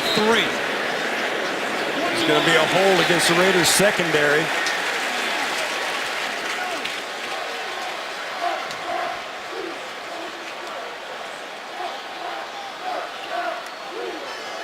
Before the pass was thrown, holding defense number 21. It's a 5-yard penalty enforced from the previous spot. An automatic first down. Second penalty today on Sean Smith. Tonight, the remarkable story of the woman who fought off her terrorist kidnappers and won. Plus, who is in control of the trillions of dollars worth of natural resources in the Arctic? 60 Minutes travels to the top of the world to find out tonight, only CBS. First and 10. And the Ravens with West, the Baltimore native, to the 34-yard line. Well, this is exactly what we were talking about in the first half and really harped on it at halftime, Steve Tasker, about the need to get that running game going because it just takes the pressure off of everybody up front trying to protect their quarterback. So success in the run game, give credit to John Harbaugh and Mark Trestman for figuring it out a little bit here. 67 yards rushing for Terrence West. It's second down and 5. Joseph showing blitz. Now he backs off. Flacco with pressure coming. Gets rid of it to Gilmore. And Gilmore fights his way for a Baltimore first down. Joseph made the tackle. Yeah, Joseph got caught. He faked the blitz, and then Gilmore came in. Joseph caught a little bit out of position, and on the what we call a juke route, where Gilmore goes in, stops, comes right back out. Because of his sort of fake blitz, Joseph got himself out of position and allowed Gilmore to make that catch. 4 first downs on this drive for the Ravens. Pitch it to West. Good blocking up front. And West is able to pick up a couple of yards. Terrence West said so far in the first 3 games it was really hard for him to get in a groove because he was sharing carries with Justin Forsett. Well, he's had the bulk of the carries today. 12 of the Baltimore 14 carries have gone to West, and he appears to be feeding off getting the ball more. No doubt, this whole offense, I think, is getting some confidence. They believe up front they're wearing down the Raiders, and we see Joe Flacco with time in the pocket on this drive. The previous pass to Gilmore, he went through 3 or 4 progressions before getting back to Gilmore. With 2 on the play clock, Flacco looking to throw. Chased out, gets rid of it to Gilmore. And Malcolm Smith takes him down from behind, but not before 11 more yards and a first down for the Ravens. Well, this is all Joe Flacco right here. I mean, there was pressure right away on this. He showed his athletic ability, big guy that can move, and then the ability to move to his left and deliver a strike to Crockett Gilmore for a big first down.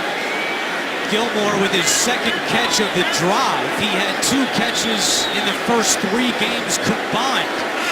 First and 10, Jabbar Azali following his blockers and gets close to the 10-yard line. Hey, you look at this Raider defense, and they were doing nothing but rushing the passer in the first half, and now that they have to think about both things, they're struggling to stop the run. I mean, you get the feeling that they were so hyped up to rush the passer and get after Joe Flacco, but they weren't expecting the Ravens to stick with this run game, and now they're on their heels when they actually had their ears back to go after the passer. Now they forgot they've got to stay strong in the run game, and the Ravens are making them pay for it now. You saw Ken Norton Jr., the Raiders defensive coordinator, and Raiders out of sorts here. They call a timeout with 4:48 to go in the third quarter. Ravens driving, they trail by 8.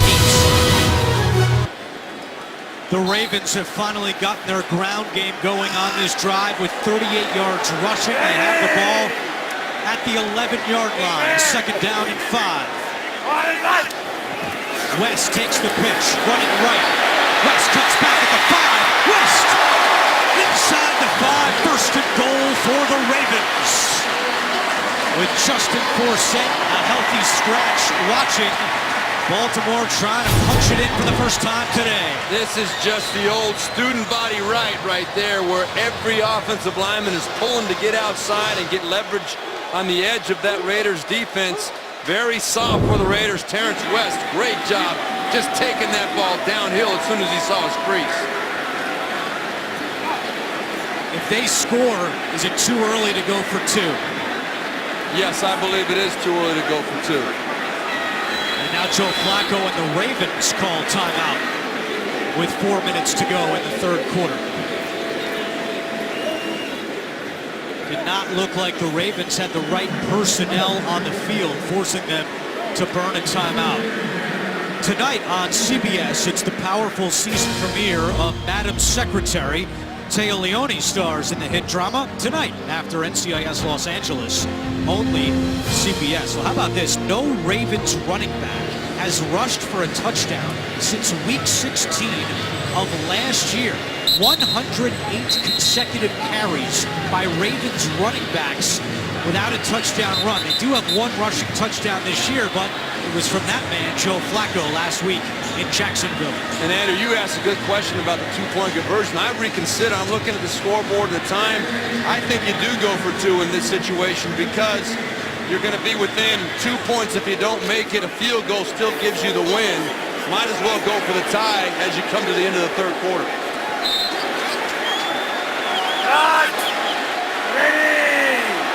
On first and goal, West up the middle. And the Raiders defense pushes him back. Well, that's the acid test. It's big boy football, and it's not rocket science. Hand it off and push him and try and get a quick snap count. And the Raiders, for the first time in this drive, were up to the task. They have absolutely disappeared in their run defense that was so, well, actually good enough in the first half is to let Baltimore abandon it. And now they get it back in the third quarter, and it looks like the Oakland Raiders had no answer up until that last play. Ravens used Michael Pierce, the defensive tackle, at fullback on first down. He's not out there for second and goal. Juszczyk diving attempt, and it's incomplete. He was open, but Flacco and Juszczyk could not connect. Now Juszczyk, a fullback who's used to catching, he's got to turn. You see him running, and he's got his head back. You'd like to see him take a couple more steps, a hard sprint to the corner before he turns around. And you're sitting there, Steve Berline, you're looking at me nodding. He had that play wide open. Flacco couldn't have put more air under it. And Juszczyk just wasn't running the right direction. But Flacco was under a little bit of pressure from Bruce Irvin. He should have been able to deliver an easier ball to catch, but you're right about Juszczyk. Third and goal. Flacco to Juszczyk again. Cuts back at the 5. trying to bulldoze his way in, and he did not get in. Juszczyk is down at the 1, and now what does John Harbaugh do? And he's keeping everybody on the sidelines. That's what he's doing. He's pointing at Joe Flacco and telling him, you're the guy. They're keeping Tucker on the sideline. It's 4th and 1, and it's gut check time. If you're 3-0 and you want to go 4-0, this is the kind of play that you should be able to get. I think we might, the referees are stopping the clock here, going to give a fresh clock to Joe Flacco. I was going to say that clock was getting down, but they stopped it at 12 seconds. But I was looking for a timeout to think about this decision for a little bit. This year, Baltimore 1 for 3 on 4th downs. They've only scored 4 touchdowns the entire season. A critical 4th down play here with 2:49 to go in the 3rd quarter. Javaris Allen in at running back. Flacco going to try to do it himself. Pushing forward. And he's in! Touchdown, Ravens! Second rushing touchdown this year for Joe Flacco, and Baltimore keeping its offense on the field. They're going to go for 2. What a gutsy call by John Harbaugh, Mark Trestman, and coming through. I'm going to tell you right now, if I'm playing quarterback, and I was in that situation many times, I did not like that call. I didn't want it put on my shoulders from that situation where I got to power through a team that's looking for the quarterback sneak. Well, I think, too, you saw a veteran quarterback there. Derek Carr earlier in the game didn't use the snap count and couldn't get a short yardage play. Joe Flacco kind of quick snapped that and used the momentum of the moment to make them not ready for that snap and pushed it in. All right, here they go for 2 to try to tie the game. Flacco looking to go to the air, and it's intercepted by Sean Smith. And Smith is taken down at the 10. So the Ravens not able to cash in on the 2-point conversion, but they do score their 5th touchdown of the season. They pull within 2. 2:41 to go, 3rd quarter. Ravens pull within 2, and just like we all expected at the beginning of the season, Joe Flacco leads the Ravens in rushing touchdowns this year, coming off the torn ACL last year, his 2nd rushing touchdown of the year and 15th of Flacco's career. Rashard will take a knee, and the Raiders will get the ball back at their own 25-yard line. Their lead has been trimmed to 2. Saturday, CBS is your home for the best game from the best conference when Joshua Dobbs and the Tennessee Vols take on Trevor Knight and the Aggies of Texas A&M. The hoopla begins with college football today. See if the Vols can continue this magical ride. How about the calls yesterday from our Vern Lundquist, another great game in the SEC. Well, Oakland has been shut out offensively in this half so far with just 5 yards compared to the Ravens with 101 in the 3rd quarter. 1st and 10 for the Raiders from their own 25-yard line. Latavius Murray at running back. And he gets the handoff on 1st down, trying to get to the outside. And good job defensively by the Ravens, stacking up Murray. It'll be 2nd down with 2.5 to go in the 3rd. And Andrew, you talked about how the Raiders only had 5 yards coming into this drive. They've only had 3 plays. The Ravens have done a good job of keeping the ball away from them. You keep the ball away from a potent offense, that's the best defense you can play. And this year, the Ravens have only allowed 10 second-half points the whole year, tied for the fewest in the NFL, along with the Philadelphia Eagles. So their defense has been on its game in the 2nd half this year. Carr looking for Crabtree. Miscommunication and incomplete. Crabtree was putting back to the middle of the field. Carr threw it to the outside, and it's 3rd and 9.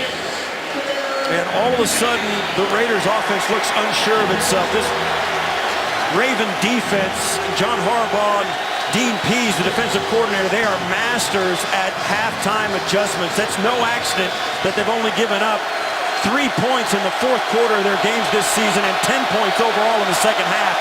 That is a coaching staff that's really got it together. Dean Pease has Elvis Dumerville on the field for 3rd down and 9. Carr out of the shotgun with 3 on the play clock. Dumerville coming. Dumerville forces Carr to get rid of it. Great grab by Roberts, but he had to go low, and he's tackled well short of the first down. Elvis Dumerville bringing the heat on Derek Carr. It was Eric Weddle that really caused the problem. So you're going to see right here, there's Weddle. He's going to shoot up in the gap, and he's the one that flushes Flacco to the outside toward Dumerville. You see, Weddle was coming untouched. That allowed Dumerville to come off and put the extra pressure on Flacco. Very well executed by the Ravens. Sixth 3-and-out today by the Raiders. They had 3 in their first 3 games. And Marquette King's punt out of bounds just inside the 25-yard line with 1:14 to go. So Joe Flacco has all of Baltimore's rushing touchdowns this season. 2 of them. This was last week in Jacksonville, taking it in for Baltimore, and then again today on 4th and goal. Let me ask you a question that I know the answer to. Which one of those quarterback runs would you rather make, Steve Brookline? I think it's the one wide open to the corner. Yeah, there's nothing fun about a quarterback sneak. No, there isn't. There isn't. And I think on that last play we showed the replay, I might have called Derek Carr Flacco. We were talking about Derek Carr getting flushed. First and 10 for the Ravens. Flacco to the air. The Juszczyk. Juszczyk has some room on the far side. And Juszczyk bounces his way for a Baltimore first down. You're going to see Ben Heaney. This is one of the guys now, when they were struggling defensively, Heaney's one of the guys they took off the field to make their defense get a little better. Heaney gets caught in coverage, was hesitant to go out and cover the fullback, and as a result, gives up the first down. And once again, the Ravens looking good on offense. Juszczyk ties a career high. That's his 5th catch of the day. Final 30 seconds of the 3rd quarter. West across the 35 to the 37-yard line. Stacy McGee makes the tackle in what could be the final play of the quarter. That is, again, that's from the shotgun, that same student body right kind of toss play that the Ravens have been having success this whole second half with. It's an attitude play, and they are winning the battle right now. That is the end of the 3rd quarter. We've got a tight one in Baltimore. The Raiders lead by 2. You're watching the NFL on CBS. Surprised to see these 2 teams involved in another close game since the start of last year. The Ravens have played 17 games decided by 8 points or fewer.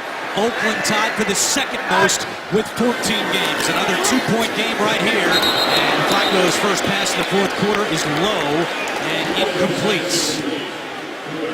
Joe Flacco so far this year has the 2nd worst quarterback rating in the 4th quarter among all quarterbacks in the NFL. He's thrown no touchdowns and 2 interceptions. And that is really surprising for a quarterback of Joe Flacco's experience. It just talks about how this offense has struggled all year. 3rd down and 6 for Baltimore. Empty backfield. Flacco is hit from behind by Irvin, and he lost the football. And Oakland recovers. Danico Autry recovered after the hit by Bruce Irvin, and the first turnover of the game belongs to the Oakland Raiders. Well, it's just what the Raiders needed. Flacco got flushed out of there, but he's got to have awareness of what's coming behind him. You see a lot of times quarterbacks peeking back real quick to see if there's any pressure coming behind him. Bruce Irvin right there, he sensed it, he smelled the blood and went in there and finished it off. Bruce Irvin with his 3rd forced fumble of the season. He had one last week as well in the win over Tennessee. And now let's see if the Raiders can capitalize. They have it 1st and 10 at the Baltimore 29-yard line. DeAndre Washington running back. It's a play action. Carter Washington has some room. Washington is stood up at the 23-yard line. C.J. Mosley makes the tackle. Well, it's a nice play by the Raiders, but Washington will learn quick. When you're coming out there, it's better to make these guys miss. That's not making him miss. A great tackle by Mosley. We spoke about the athleticism of these linebackers early on. That's a good tackle on a good play by the Raider offense. Mosley putting a stop to it.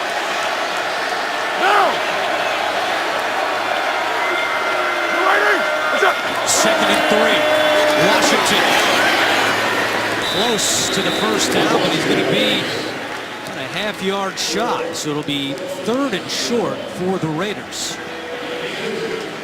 DeAndre Washington, the rookie 5th-round pick out of Texas Tech. His snaps each week of the season have increased a season-high 18 last week in Nashville against the Titans. He's not on the field for this big 3rd down and 1 as the Ravens try to force Oakland to kicking a field goal. And the fans are sensing the significance of this play. They pitch it to Murray, trying the right side, nothing doing. A flag comes in. This may be a hold. Zadarius Smith was in on the tackle. As Ed Hockley converse with his It looks crew. like they're talking about the defense now, that it's a long conversation. You start to raise your eyebrows if you're a defender, because it's usually cut and dried if it's an offensive penalty, and now I think the Ravens are going to probably decline. I think it's going to end up going against the Raiders by the looks of it. Eric Weddle's looking over to John it's a Harbaugh. personal foul. Yeah, and you should decline this. During the play, personal foul, unnecessary roughness, offense number 66. 15 yards, repeat 3rd down. Well, Now they're trying to get him out of field goal range. you got Sebastian Janikowski, who's made more 50-yard field goals than any kicker in the history of the game. Penalty was on Gabe Jackson. He's the right guard out of Mississippi State. See, Jackson got pushed from behind by Jernigan on the right side of your screen. That happened early in the play.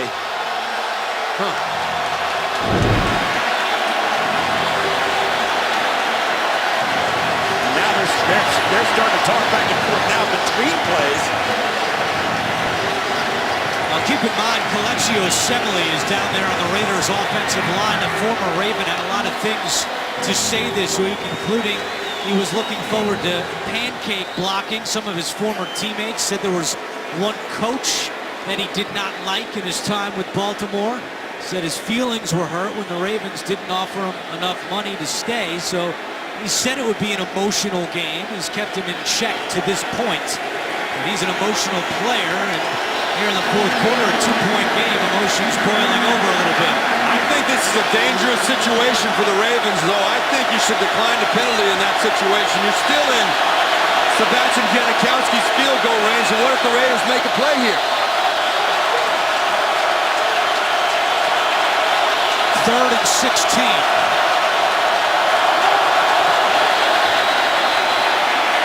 Carr looking for Cooper, comes back and makes the catch.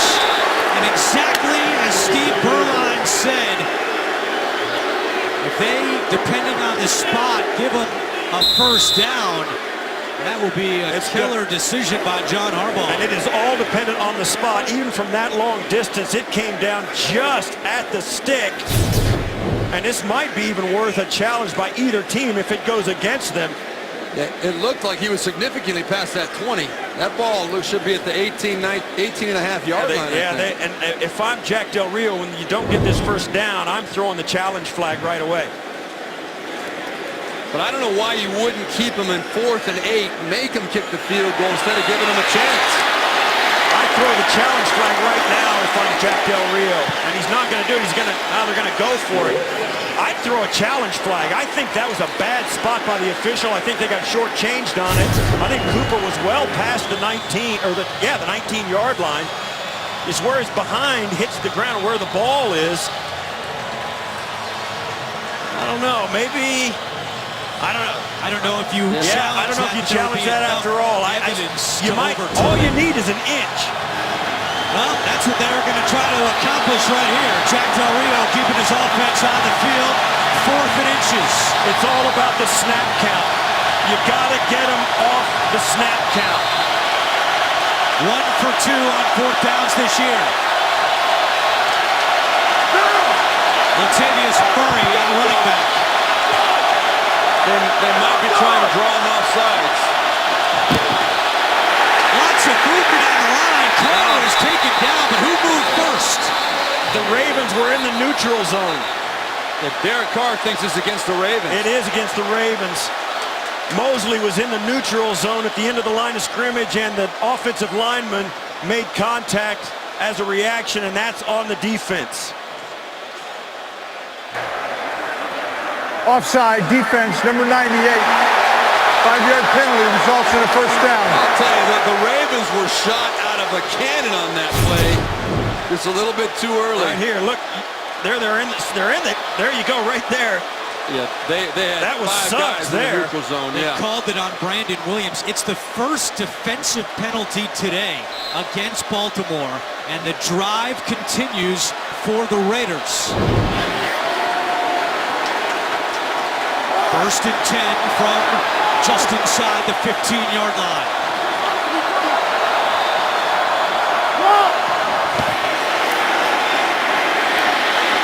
Carr to Murray, and Suggs comes up to immediately make the tackle.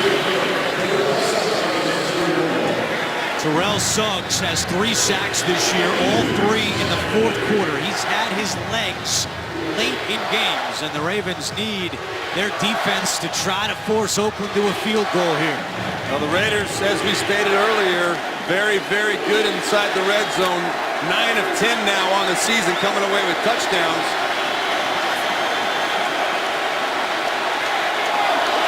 Three receiver set. Murray at running back on 2nd and 9. Carr gives it to Latavius Murray. And Murray is taken down again by Terrell Suggs as Murray lost his helmet. I think Latavius Murray had a chance to cut this back. He ran into the pressure, Terrell Suggs and the rest of his purple friends, but I think there was a cutback lane back to the right behind the center. Murray will watch this 3rd down and 8 play. Jalen Richard at running back.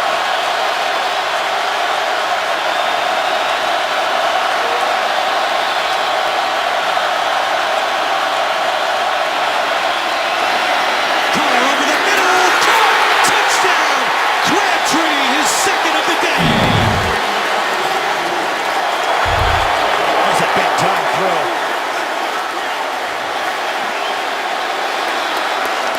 The decision by John Harbaugh to accept that penalty comes back to haunt the Baltimore Ravens. Well, they give Crabtree a free release, and you can see he knows he's going to get lit up by Weddle, but Carr puts enough on it to give him enough time to flinch and brace for the hit, and it turns into the touchdown. Weddle stays down on it for a moment, but he gets up and walks off. He's being attended to on the sidelines. You knew it was going to happen. That's the way those plays are designed. Give your receiver a chance to catch it and brace for impact because you know it's on the way. And Weddle didn't disappoint. Spectacular throw and catch on a tough 3rd and long situation against a great defense. You got to tip your hat to Derek Carr, Michael Crabtree. Extra point by Janikowski makes it a 2-possession game.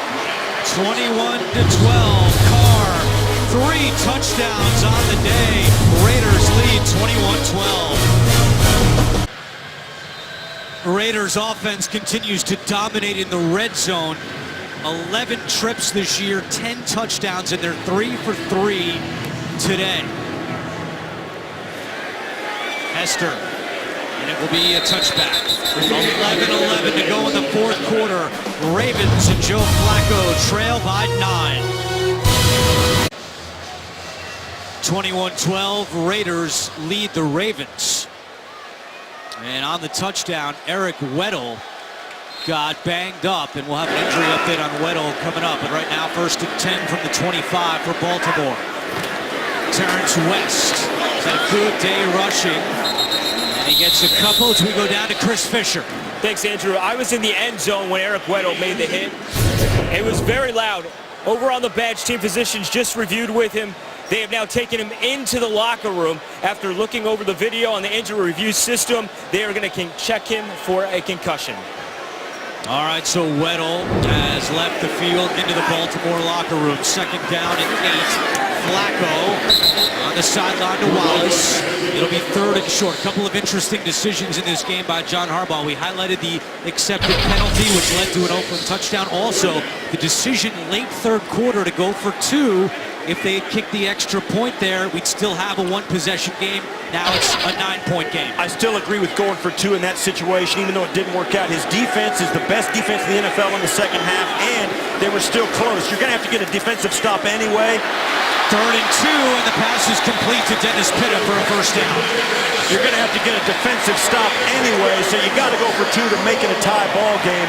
I understand now, in retrospect, you could have got 1 point to keep it at a 1-possession game, but it was the right call at the time. You had to depend on your defense to get a stop. And I think most NFL head coaches, it's a decision, it's a discussion you have to have, but most, I think, at that point would go for 2. That was just Baltimore's third down conversion of the day. First, they give it to Buck Allen, and he moves Baltimore closer to midfield. This is a Raiders defense that had only allowed 3 points in the fourth quarter this year. They give up the touchdown to Carr and Crabtree, and now they need their offense to provide a spark down by 9. Ken Norton Jr., the defensive coordinator on the Raiders sideline. Flacco with pressure coming, gets away from Urban, taking a deep shot down the field, and it is incomplete. He was looking for Mike Wallace, and Sean Smith was stride for stride with the wide receiver. And a flag now back down by the line of scrimmage. Offense number 66. 10-yard penalty, repeat second down. And that's on Ryan Jensen, the left guard.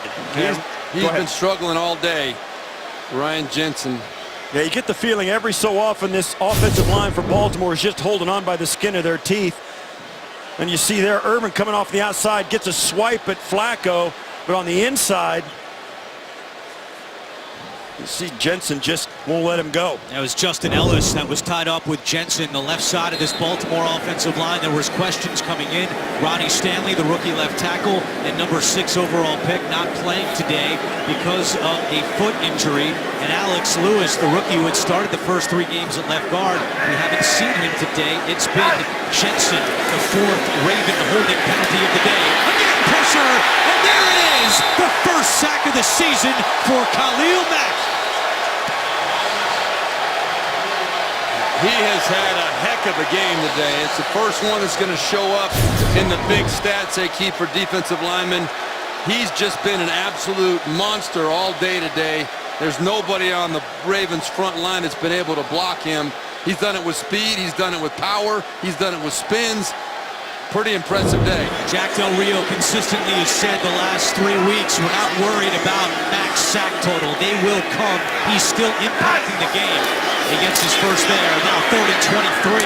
Flacco again with pressure. Completes it to Aiken. And Aiken is taken down by Hayden and Joseph. Well short of a first down. And Baltimore will bring out the punt team. You talk to guys like Khalil Mack about how they're perceived. It's a little frustrating for him. You know, the guy could make 5 tackles behind the line of scrimmage, but nobody really cares in the run game. If he gets 1 sack, it's a great day. The numbers are a little skewed, and the perceptions doesn't really tell you how much they affect the game. Cooks punt out of bounds. 8:08 to go in the fourth quarter. The Raiders getting the ball back.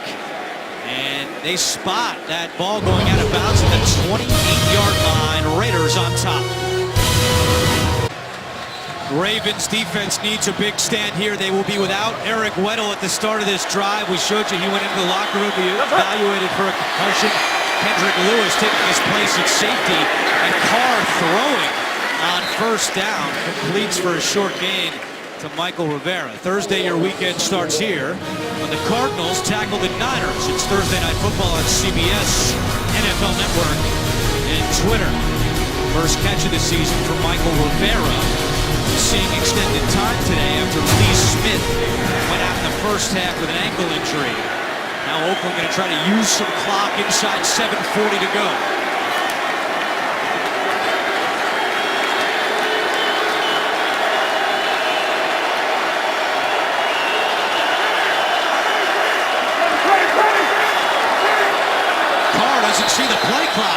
It's a terrible job by Derek Carr. He's got to be more aware than that.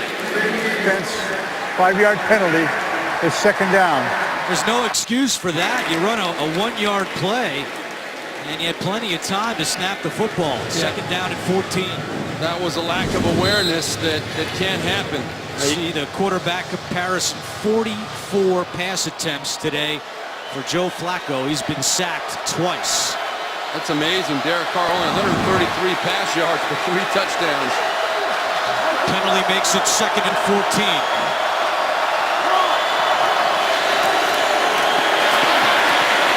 Carr on the run. Nobody home, and he just throws it away. It will be third down and long for the Raiders. Good coverage by the Ravens secondary. Yeah, this is a coverage sack. Carr breaks contain, and the receivers, they just stop. I mean, Crabtree's trying a little bit, but you got to do something really hard for the quarterback when he breaks contain. You got to make yourself available, and all the Raider receivers turned into spectators and just said, yeah, and they decided for Derek Carr that they're going to let him throw that one away. They got to try and continue to get open. That's how big plays happen, when you go off the page and get open down the field on a broken play. Raiders broke the huddle late. 2 on the play clock. They snap it with 1. Carr to Crabtree, incomplete. Coverage on the play by Sharice Wright, and the Ravens defense does its job. They force Marquette King to come out for an Oakland punt. Yeah, you could tell, you kind of get the feeling the Raiders' heart just wasn't in that drive. Yeah, there was not a lot of conviction there. There was confusion and delay of game penalty. Yeah, I mean, that's a team that thinks this game is over, and it might not be true.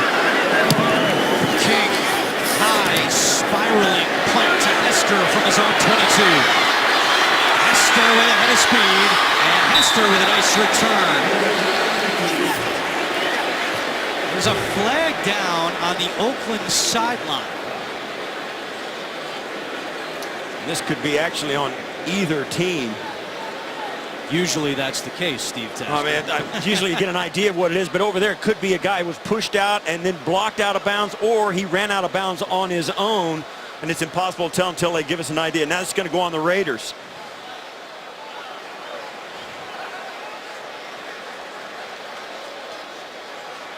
Yeah, somebody ran out of bounds without being blocked.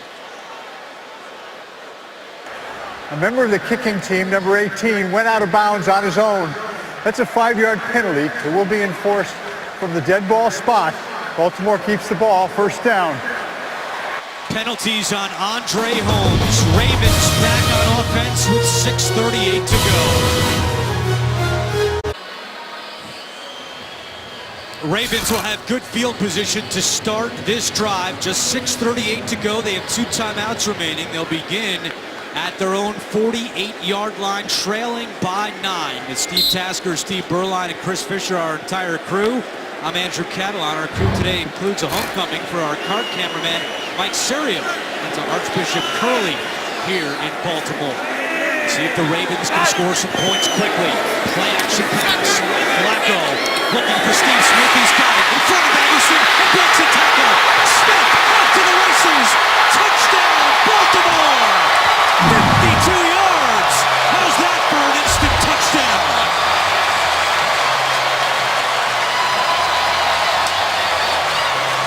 First touchdown this season for Steve Smith Sr., the 77th of his career. Well, we were talking about how upset he looked on the sideline prior to this series getting the ball. He looked like a guy that wanted to make a difference. That's one way to do it right there.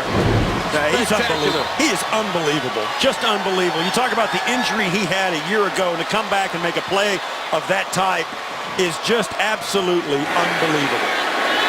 Here's Tucker for the extra point to make it a 2-point game. And it's good. 6:27 to go. Ravens still have 2 timeouts remaining. Baltimore needed quick points. They get it with the speedy Steve Smith Sr. for 6. 101 yards receiving for Steve Smith Sr. That's his first 100-yard game, and it breaks a tie for 6th all-time with Don Maynard. And we had a great chat with Smith on Friday at the Ravens practice facility. He's closing in on a number of milestones. The one that's nearest to his heart is 1,000 catches. He came into the day 23 away. He's got 6 catches today. He said that one means the most because he would be just the 14th player with 1,000 career catches. And he said when he was drafted, no one thought he was going to be a good receiver. He was drafted as a return man. If you look at the list of the 13 others, it's all first-round picks. Steve Smith Sr. is very proud to be closing in on that accomplishment. And I'll tell you something else that he's proud of, and a lot of people don't know this story. I know the guy who rehabbed Steve Smith in Charlotte, North Carolina during this offseason after a double Achilles tear. Alan Tyson was a physical therapist. He's a good friend of mine. He said that it was one of the worst Achilles he's ever seen, and he's not sure that many people could have come back from that injury, but Steve Smith's work ethic is what got it done. 1st and 10 for the Raiders. They lead by 2, 6:27 to go. Both teams with 2 timeouts remaining. Oakland starts this drive on the ground with Murray, and he gets a yard. The Raiders only have 195 yards of offense today, yet Derek Carr has thrown 3 touchdown passes, 2 to Michael Crabtree, 1 to Seth Roberts. One turnover was a Joe Flacco fumble. Another tight game. Both these teams have played a number of close games since the start of last year. Baltimore with 17 games decided by 8 points or less since the start of last season. Oakland with 14. Carr with a penalty flag down. This is going to be a hold against the Raiders.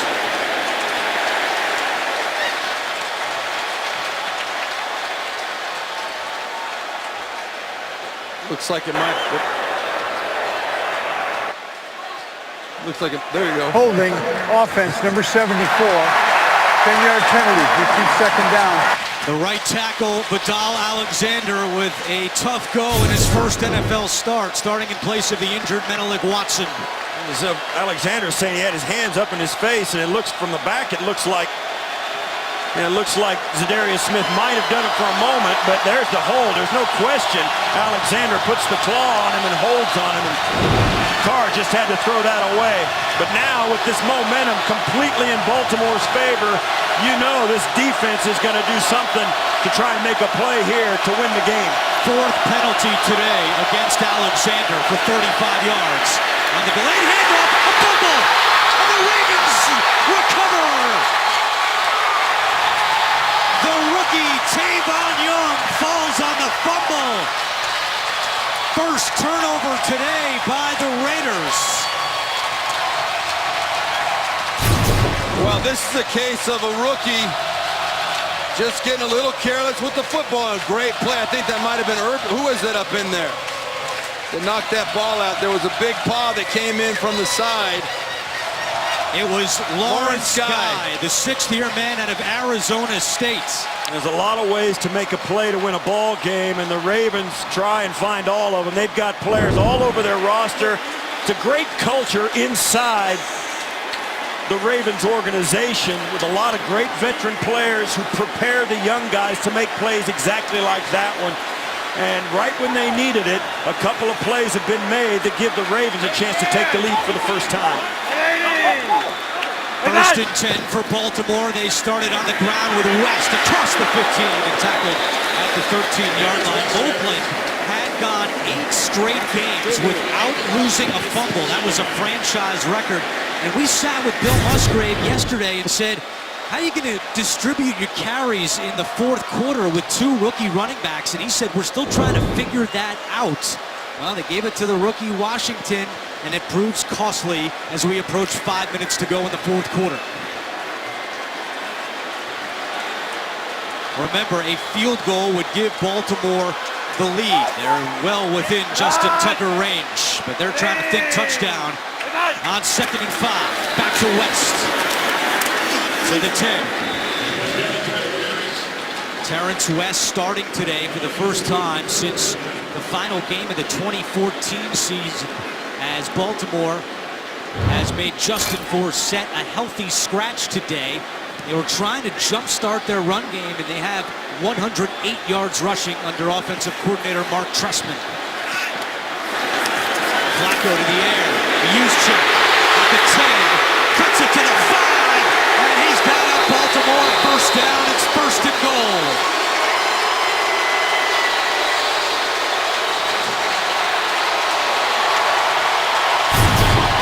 Well, if you're looking for where to give credit as to why the Ravens are back in this ball game, you got to start with the guys that have made plays. Like Juszczyk has made several, but I think you start with Steve Smith. He is a lightning rod.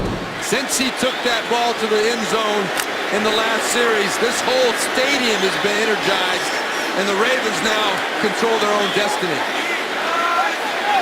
First and goal for Baltimore. Juszczyk the fullback. West at running back. He gets the call out first. Up the middle and in. Touchdown, Baltimore.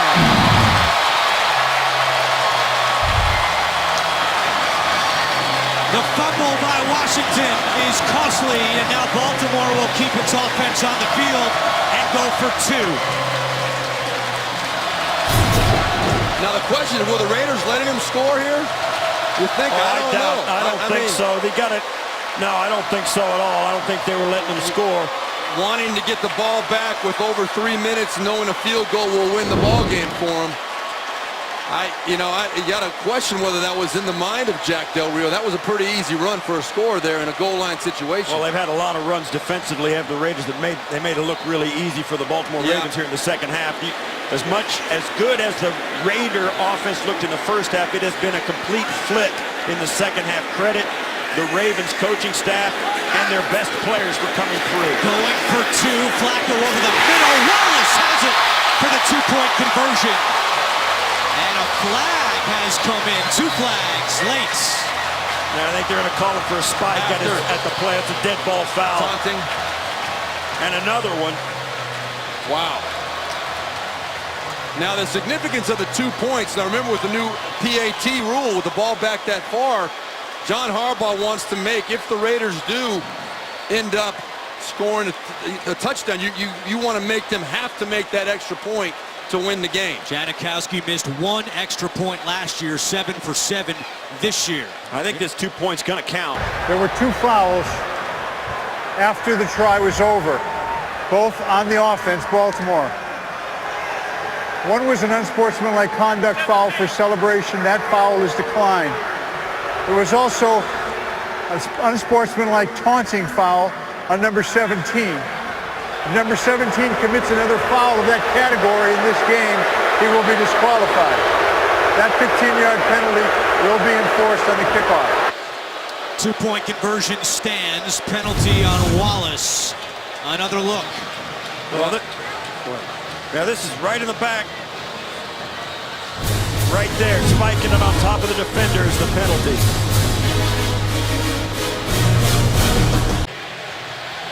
Baltimore had scored 4 touchdowns in its first 3 games combined. They've scored twice in the last 2 minutes and 51 seconds to take the lead over the Raiders with 3:36 to go. The fumble by Washington leading to 8 points for Baltimore. Hey guys, now that was a significant penalty. As we know, to have the ball kicked off from the 20-yard line is going to give the Raiders probably pretty good field position with enough time on the clock. Not nearly as much stress if that ball was put 15 yards further. Richard fields it from the 7.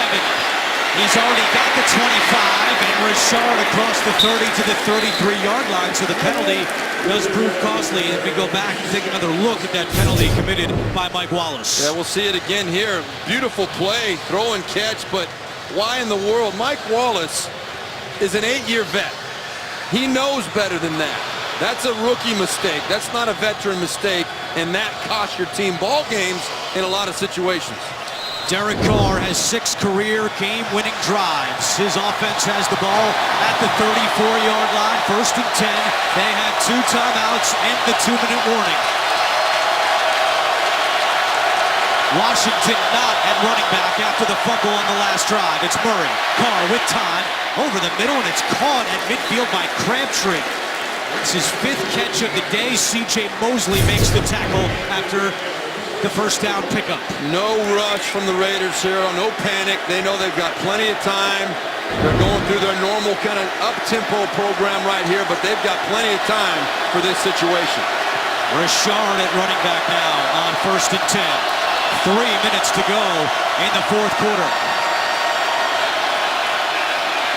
Good protection. Carr sideline caught again by Crabtree, and another first down by the Raiders, a gain of 12. I know it sounds crazy a little bit after the way the Raiders offense has not really shown up here in the second half, but they're really thinking now you don't want to score too fast, because if they score the touchdown and get the extra point, a field goal beats them, and you don't want to give Joe Flacco, with 2 timeouts remaining, any more time than you can. They want to score a touchdown with no time left, and they got 2:53. That's a lot of time to waste if you're the Raiders.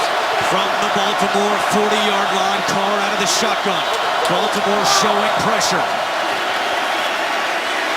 Carr off the hands of Richard and incomplete. Coming up on the Subway postgame show, join JB, Tony, Bart, Boomer, and Coach Cower. They'll have all the latest NFL scores and highlights all coming up on the Subway postgame show. Well, that's the 2nd time today that Richard has missed a pass in front of Derek Carr. It seems like he's having trouble when he comes across the middle, finding that football, and Carr's putting some zip on it too. Tough catch for the young running back. Eric Weddle earlier in the half evaluated for a concussion. He's back out on the field for the Ravens in his normal safety position. 4 on the play clock. Suggs coming, and Carr completes it to Walford. The tight end takes it down to the 22, a gain of 17. This is an absolute rocket shot from Derek Carr. Right up the seam, on the money, before the safety Weddle had a chance to get over there. No huddle with 2:29 to go and 2 timeouts. Good protection again. Carr looking end zone, incomplete. That was a dangerous pass by Carr. Looking once again for his tight end Walford, who is slow to get up. Now this is another defensive back that went in low, and Walford took the brunt of it. Oakland has already lost 1 tight end today. Lee Smith out with an ankle injury. I don't like the throw by Derek Carr in that situation there at all. That you're sacrificing a teammate, which that's part of the game. I understand you got to take a shot, but it was first down into double coverage. Darius Webb also a little bit shaken up there. I'd be surprised if he's not. He is taken off the field right now. He's going to be in concussion protocol. In his defense, Webb tried to go what would normally be waist high on the guy. Went above the knees and went below the waist but above the knees. But that's a dangerous play. And I know it's a football play. It's one that the league is trying to kind of legislate out of the game. But I don't know how you do it. In the old days, Webb goes high and tries to knock that ball away, but today, in today's league, you can't do that. If they go through the helmet, it's a penalty. Yeah, if they go high, it's a penalty. So they're forced to go lower than they used to when we played. And now Ladarius Webb, you see on the Ravens sideline being attended to by the UNC. Unaffiliated neurotrauma consultant, that's what UNC stands for. And Walford, walking off under his own power, received a nice hand from the fans here in Baltimore. 2:21 to go, 4th quarter. Ravens trying to go 4-0 for just the 2nd time in team history. The only other time was 2006.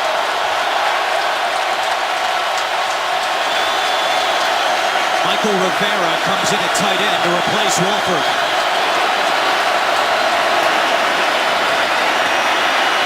Carr taking a shot in the end zone for Crabtree. Did he get the feet down? Yes, he did! The hat trick for Crabtree, his 3rd touchdown of the day. Oh, this crowd is stunned. First career 3-touchdown game for Michael Crabtree.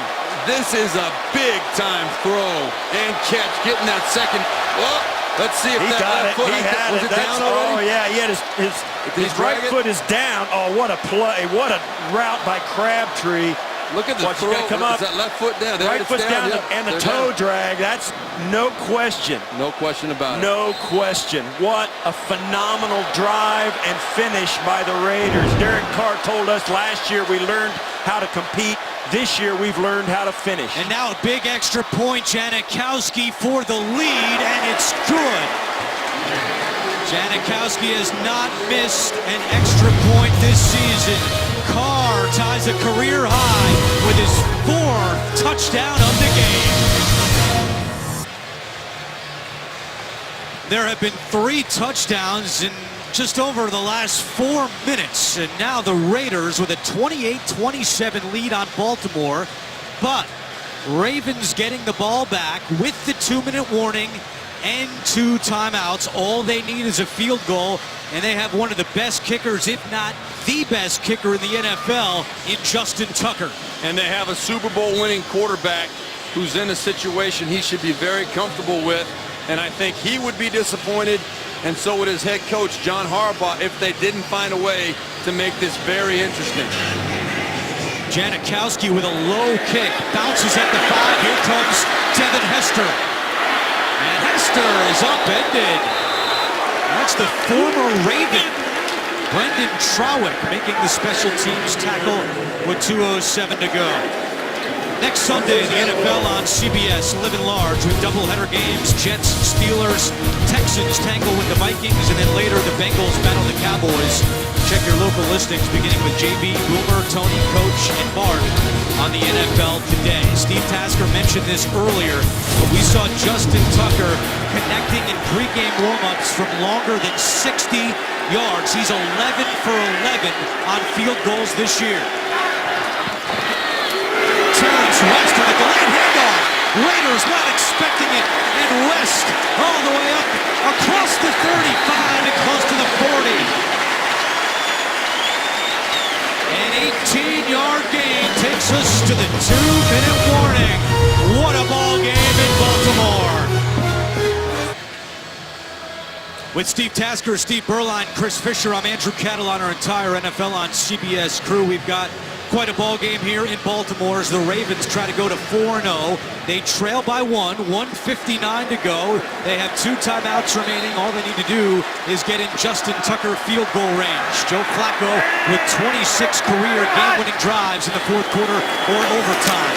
They keep it on the ground with West, and not much doing that time. Terrence West over 100 yards rushing. His first 100-yard rushing game since the first game of his career as a Cleveland Brown. He comes out for 2nd down and 9. 1:40 to go. Crowd is quiet here in Baltimore. Flacco over the middle, caught by Steve Smith and taken down immediately. Once again, that's the rookie Corey James, 6th-round pick out of Colorado State. And that's a really nice tackle by Corey James. And I don't think you'll see the Raiders start using any timeouts, so to save time until Baltimore gets a 1st down. 4-down territory. It's 3rd and 4. 1:10 to go. From the 45. Flacco looking sideline. Great catch. Steve Smith Sr. His 8th catch of the day. And that's a Baltimore 1st down, but the clock continues to tick. And now, Jack, they actually stopped the clock. I think they ruled Steve Smith out of bounds. I saw the referee go up high. Well, Harbaugh right there calling the timeout. So John Harbaugh, that's why the clock stopped, electing to use one of his final 2 timeouts. So Baltimore has 1 remaining with 1:01 to go. Well, from the pregame warm-up that we saw, Justin Tucker, they're 5 yards from field goal range right now or less. Tucker hit a 65-yarder going this direction in pregame that was halfway up the uprights. I mean, he launched it. So if they get another 3 or 4 yards, no matter if whatever happens on 4th down, they're going to attempt the kick. That's not what they want, though, obviously. They'd like to make it a little bit easier if they could. Flacco back to the air, and it's dropped. The rookie, Chris Moore, had it in his hands, and it falls incomplete. Yeah, you got to think the Raiders should be, and no question, they don't want to give another yard. But if you look back at the pregame, the Raiders are going to be aware of this. They know this from 60. I mean, that's a long way. He hit one from 65 as well, so you know they're going to give it a shot. His career long is 61. Flacco in trouble and just tosses this one up and nearly intercepted. Reggie Nelson nearly picked it off. Dangerous play by Flacco. Great pressure from the Raiders up front, right in Flacco's face, but this is a careless throw on his part. You saw grab the gut was Carl Joseph, got a hand on it. If he didn't get a hand on that, Nelson would have intercepted that ball. 3rd down and 10 from midfield. From here it would be a 68-yard field goal. Tucker's career long came 3 years ago from 61.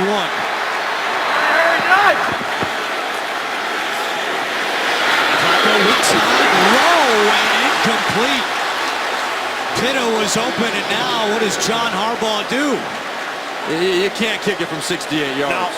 No, you can't kick it from 68. You got to get a first down or the game is over. 4th and 10, yeah. And the Raiders know it. So what do you do? If you're the Raiders, there's a couple of ways you can go. One, you can send pressure, force Flacco to throw it right now short and make the tackle short of the first down, or you can drop into coverage. If I'm the Raiders, I pressure Flacco. I bring it with you. You got to get the ball out of his hands. With only one timeout left, Oakland can take a knee if they hold on 4th down. Pressure coming. Flacco over the middle. Juggled. Incomplete. No flags, and that will do it.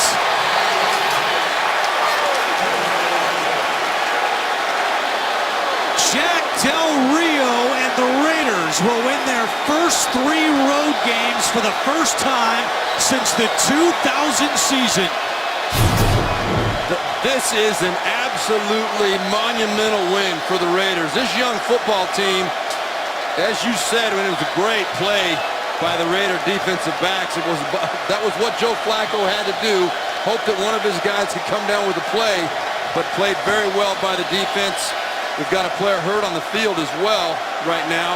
That was Kamar Aiken, who had a good chance to bring that one in. We mentioned earlier that Flacco wanted to utilize Aiken more in today's game. He goes to him on the biggest play of the game, but he was not able to come up with the catch. That was Reggie Nelson on the hit. That's a rib shot, and good to see Kamar Aiken up. But for this Raiders team, Jack Del Rio, he knows the significance of being 3-1. All 3 of those wins on the road, back east. Nashville is the furthest west they were so far in these 3 wins. This is a team now that really believes they can go anywhere and win a ball game. Well, and also going on the road in the NFL is tough enough. West Coast to East Coast, and meeting a team that is 3-0 undefeated on the season and pulling out the victory, enormous for the vibe of this Oakland Raider team. Oakland 3-1, its best start since 2002. That's the year they went to the Super Bowl. Subway postgame show is coming up. Derek Carr will take one more knee. 4 touchdown passes today for Derek Carr. 3 to Michael Crabtree. This is an Oakland team that uses 9 rookies, a young team going on the road, and they improve to 3-1 on the year.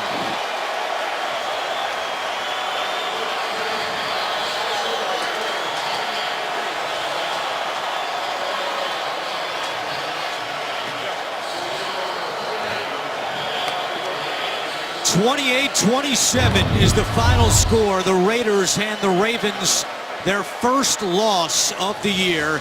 It's an Oakland team that now goes home for its next 2 games against San Diego and Kansas City. For Steve Tasker, Steve Berline, Chris Fisher, I'm Andrew Catalon saying so long from Baltimore. You've been watching the NFL on CBS.